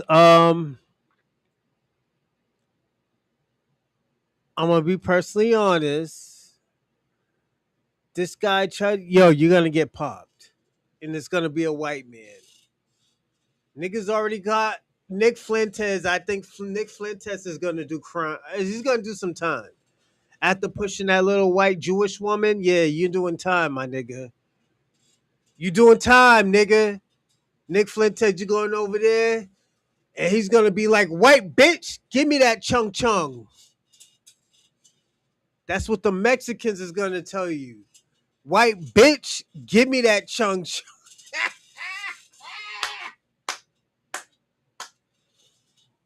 I'm sorry, everybody, but yeah, niggas is gonna take Nick Fuentes' bussy, my nigga. Especially when he goes to jail. Niggas is gonna take your chung chung, man. Himself hot. People are recognizing him. So it's not as easy for him to go out there and try to be incognito. People know what's happening. And I'm glad a lot of people are not falling for the bait, because what he would love to do is get somebody to really try to do a fair one, catch a fade and run a fair one with him so that he can pew him and then get a real big bag. Here's the thing about that free speech talk that he's trying to use. A lot of these white supremacists think that, okay, he can hide behind the First Amendment. Freedom of speech, that's not a pass to incite violence. You can't legally manufacture a self-defense situation. You understand? This guy is armed. He's known for racially antagonizing people to provoke altercations. In Tennessee, they actually have state laws. This is why, where are these lawyers? Where are all these Democrat lawyers? Where are these Democrats calling for a hate crime bill? This is why we need a crime bill specifically for foundational Black Americans. This is specific. Oh, out here, it wouldn't. No, I know that wouldn't last out here at all. Y'all know what it is in LA. That 1 hour, it would go down. It wouldn't last out here at all. But Where are these Democrats? None of the Democrat operatives are saying nothing. They need to have a crime bill specifically for us based on that. You think? For real, for real. But I want y'all to understand there's certain laws in Tennessee right now that lawyers, they could, if they were about the business, they can go hammer him down right now down there in Tennessee. They got the Tennessee Code 39-11-611. That's the provocation. That's exemption from self-defense. See, a lot of these people, they operate under the misconception that if they insult somebody until that person swings at them, they can pew-pew them or pepper spray the person and say, whoop, I'm standing my ground. That's not how that shit works. If you're antagonizing somebody, this is gun laws. If you're antagonizing somebody and somebody just comes and attacks you, it's kind of saying like, yo, you're agreeing to, put hands on niggas, to get busy with them, throw down. So, yeah, a lot of these black folks don't know that, but that's what it is. He shoots you, he's going to jail. That nigga ain't winning that case because at the end of the day, he instigated it. There was this case with the football player. A white man in Georgia instigated a fight with a football player, and he shot him like 3 or 4 times and killed him. 3 or 4 times and killed him, and said like, "Yo, it's the stand your ground law." That stand your ground law goes if somebody's threatening you. If you're antagonizing and you're the aggressor, it does not work. It does not work. You can't be the aggressor, and then try to shoot somebody. A lot of these white supremacists got the game fucked up. Nigga, y'all going to jail. I'm going to be personally honest. Y'all niggas is going to jail. That's legally false. Under Tennessee, you can't claim self-defense if you provoke the confrontation and you were the initial aggressor. If a person initially starts a conflict in Tennessee, you forfeit your right for use of force in self-defense. Unless you clearly attempted to retreat and the person continued to attack you. But the judge and jury, they have to look closely at who initiated the hostility. This dude is known for initiating hostilities. There's another code. There's an assault and aggravated assault code. In Tennessee, you don't have to physically hit somebody to be charged with assault. If a person commits assault, if they intentionally or knowingly causes another person to reasonably fear imminent body injury or harm, or if they cause any kind of physical contact that's extremely offensive or provocative. If somebody's getting in folks' faces while you're armed and letting folks know you're armed with pepper spray or firearm, trying to create a situation where a person can reasonably fear that they're about to be attacked, that can warrant an assault charge. And if a weapon is brandished or used to threaten somebody, that's escalated to aggravated assault, and that's a felony. See, people gotta know how to work the law in their favor. And also disorderly conduct and fighting words. See, the First Amendment doesn't protect fighting words. Words spoken face to face are inherently likely to provoke an immediate violent reaction. Under Tennessee's disorderly conduct statute, it's a crime to intentionally cause a public annoyance or alarm somebody by engaging in violent or threatening behavior in a public place. So if you're intentionally using racial slurs in an aggressive provocation, you're trying to start a fight, that crosses. I'm going to say this. Shout out to the white folks who called him out, White people have called him out. It's saying like, yo, my nigga, you're going to get us all fucked up. Y'all going to get us in a jam. Stop doing that bullshit. So at the end of the day, I get that from white people, just in general. White people, they were like, yeah, not white supremacists, but white people, as I know, has been like, yo, stop doing dumb shit like that. you're gonna put us on a radar where they're gonna end up A, changing the laws, B, finding a little loophole so so you niggas can go to jail for a certain time. Yes. Is the line from protected free speech. That's disorderly conduct. Yes, all that free speech stuff, no.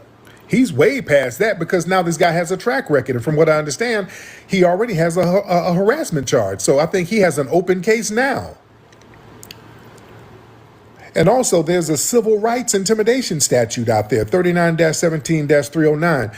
They have a statute that functions similarly to like a hate crime law. If a person injures or threatens to injure or coerce somebody with the intent of unlawfully intimidating them, specifically because of their race, because he's doing this based on race.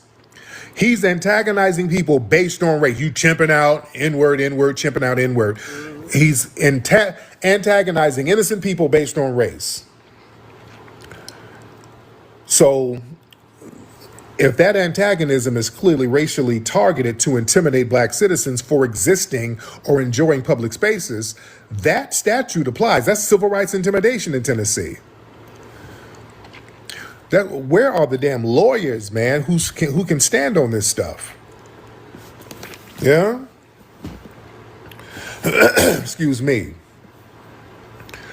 See, when these cats run up doing all of this racial antagonizing and all that, man, hey, get on the phone with the police immediately. Y'all need out there in Tennessee, get on the phone. Use the police to your advantage. Use the police because he's going to use them to his advantage. That's what he wants to do. He's going to use that to his advantage. I'm gonna be personally honest. King Flex is right. Yo, get these niggas locked up. I'm gonna be personally honest. The most fucked up thing I have done. There was this white lady who was in the street. She was going up the wrong way. She cussed me the fuck out. So she thought it was the proper way to cuss me out. So you know what I did? I called the police and told them that she was drunk and she was blocking the street. She got locked up. She got locked the fuck up. Some sucker shit, but fuck. I don't got no loyalty to no white fucking supremacists. Fuck that. Lady got locked the fuck up. You know, fuck it. I told him I think she was drunk. I said, yo, she had a sporadic attitude. So the bitch got locked up. Fuck it. You going to jail today. Yeah, where the hell are these lawyers? A big time lawyer. Yeah. All my Tennessee lawyers who's licensed in Tennessee, holla. Let's see what's happening. Mm-hmm. Tennessee lawyers, holla. Yeah? Y'all need to reach out. All these lawyers out here, cast me on the gram, flexing your law degree. Let us know what's happening.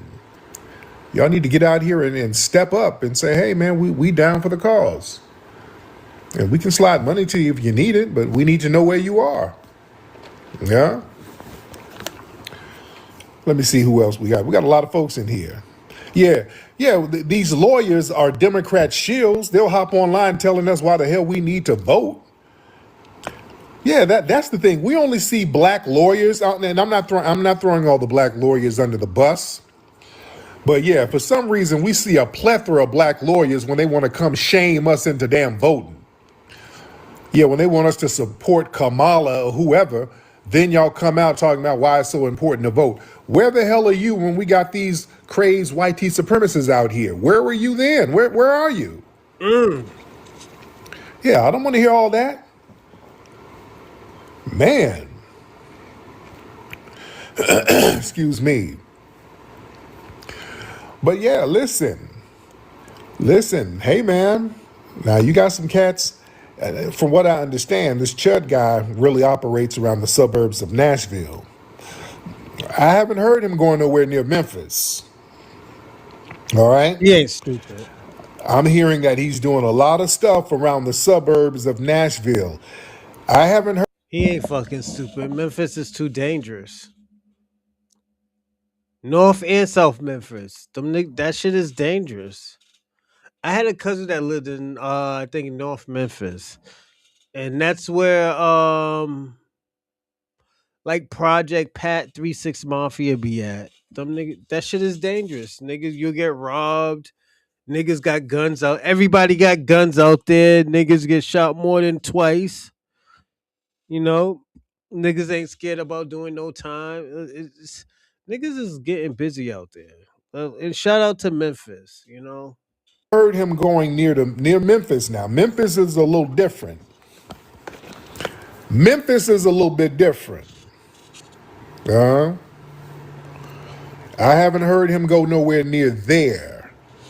11th grade. He dropped out in 11th grade, Shabaka.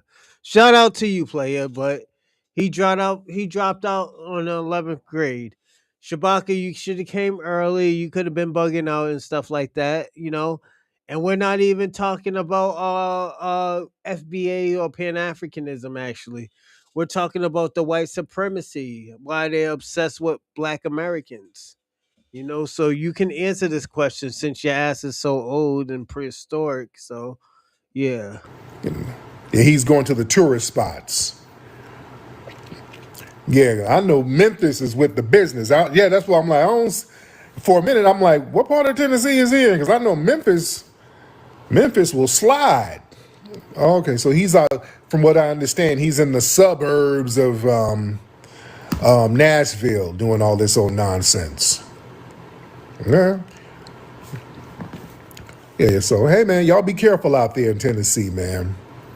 Y'all be very careful with these people. I got a lot of people trying to get in. Oh, hey ma'am. Hey, How are you, hey dear? Terry. How you doing, dear? Good. I'm good. Good morning. How Yes, are you indeed. doing? Nigerian. You're in Nigeria, Mm-hmm. Yeah. huh? Go back. But she's nice. Okay. Pull your chin. Or get your chin. Got the street. I got the split, baby. Can you All dig right. it? When you need to clean the stuff. I'm gonna call it the night because we got to do a show tomorrow morning. I just wanted to do a little show tonight. I know we ain't gonna get crazy numbers. Give me a second. Um, I want to say this. Shout out to the FBA family and shout out to the white people who stand 10 toes down and is actually trying to figure out this problem. I know this problem ain't gonna be easy to figure out for y'all white supremacists. So, what black person is assessed on? Shabaka, that's not what we're talking about. Jesus Christ, this nigga can never stay on topic. I want to say this. Shout out to the white people who are trying to stay on code with black Americans and try to get unity. At least trying. And I get it. I fucked with y'all heavy. But like as I always tell you, it's not gonna work. It's not gonna work because black Americans need to fix their situation first before even indulging into anything else. That's what the Pan Africans and a lot of Caribbeans, Africans, and immigrants are not getting. They're not getting that black Americans are trying to fix their shit before they even help anybody. You know, if they want to help anybody. I think, as I said, white supremacists is yes, they are addicted to black black people, just period. You know, we could take two steps and they're talking about, oh, why did he step like that? And that's gangsterous and just the whole 9 yards. The shit got to stop. You need to worry about what the fuck is going on in your community right now. There's a civil war that's going on in the white supremacy community. And I have warned y'all for 2 years that this shit was going to happen. Most likely a year and a half. I have warned y'all, like, yo, niggas is about to start getting busy in your community. Black people is the last thing, the least that you should be worried about. You should be worried about what the fuck is gonna happen in your community. You talking about these Jews and shit like that? No, fuck the Jews. It is these people that's going on in your community. So fix that shit. FBA is the mouthpiece of the Western. Shabaka's on that shit tonight. All right, Shabaka. But yeah, y'all white folks are gonna have to fix the community and try to build a relationship with the conservatives and the liberals, just in general. I know politically y'all are not gonna vote for the same thing, and I get it. It's it's a part of life, but nigga, y'all out here killing each other, protesting, beating the brakes off of each other, and niggas like me is watching and laughing. That's me, but it's like I said, it's a part of this podcasting game. Just handle y'all shit. Black Americans will be fine because we getting busy out here. But let me give my shout outs because I gotta flex. I gotta do a show tomorrow at 10. Um, damn niggas got no faith in fucking. How y'all? Sean Taylor, nigga. I mean Sean Strickland, niggas don't got no faith in you at all. No white people, no black people, they got no faith in you. You lost damn near half your votes. Yeah. Niggas ain't fucking with you like that, Sean. Let me get I'm gonna all right. Shout out to Ray Ray, Big U, Shabaka, FBA Convo, Fresh Always. Shout out to you, Rando, Black King, and our buddy from Kick, Robin. Shout out to you, Robin. Thank you for staying up. I'm gonna do a show in the morning, so 10:15. So everybody, thank y'all. Have a great night, and I will see you tomorrow morning. Take care, Shabaka. 10:15. I'm doing the show at 10:15 tomorrow. Be on time, player. Everybody, take care. I'll see you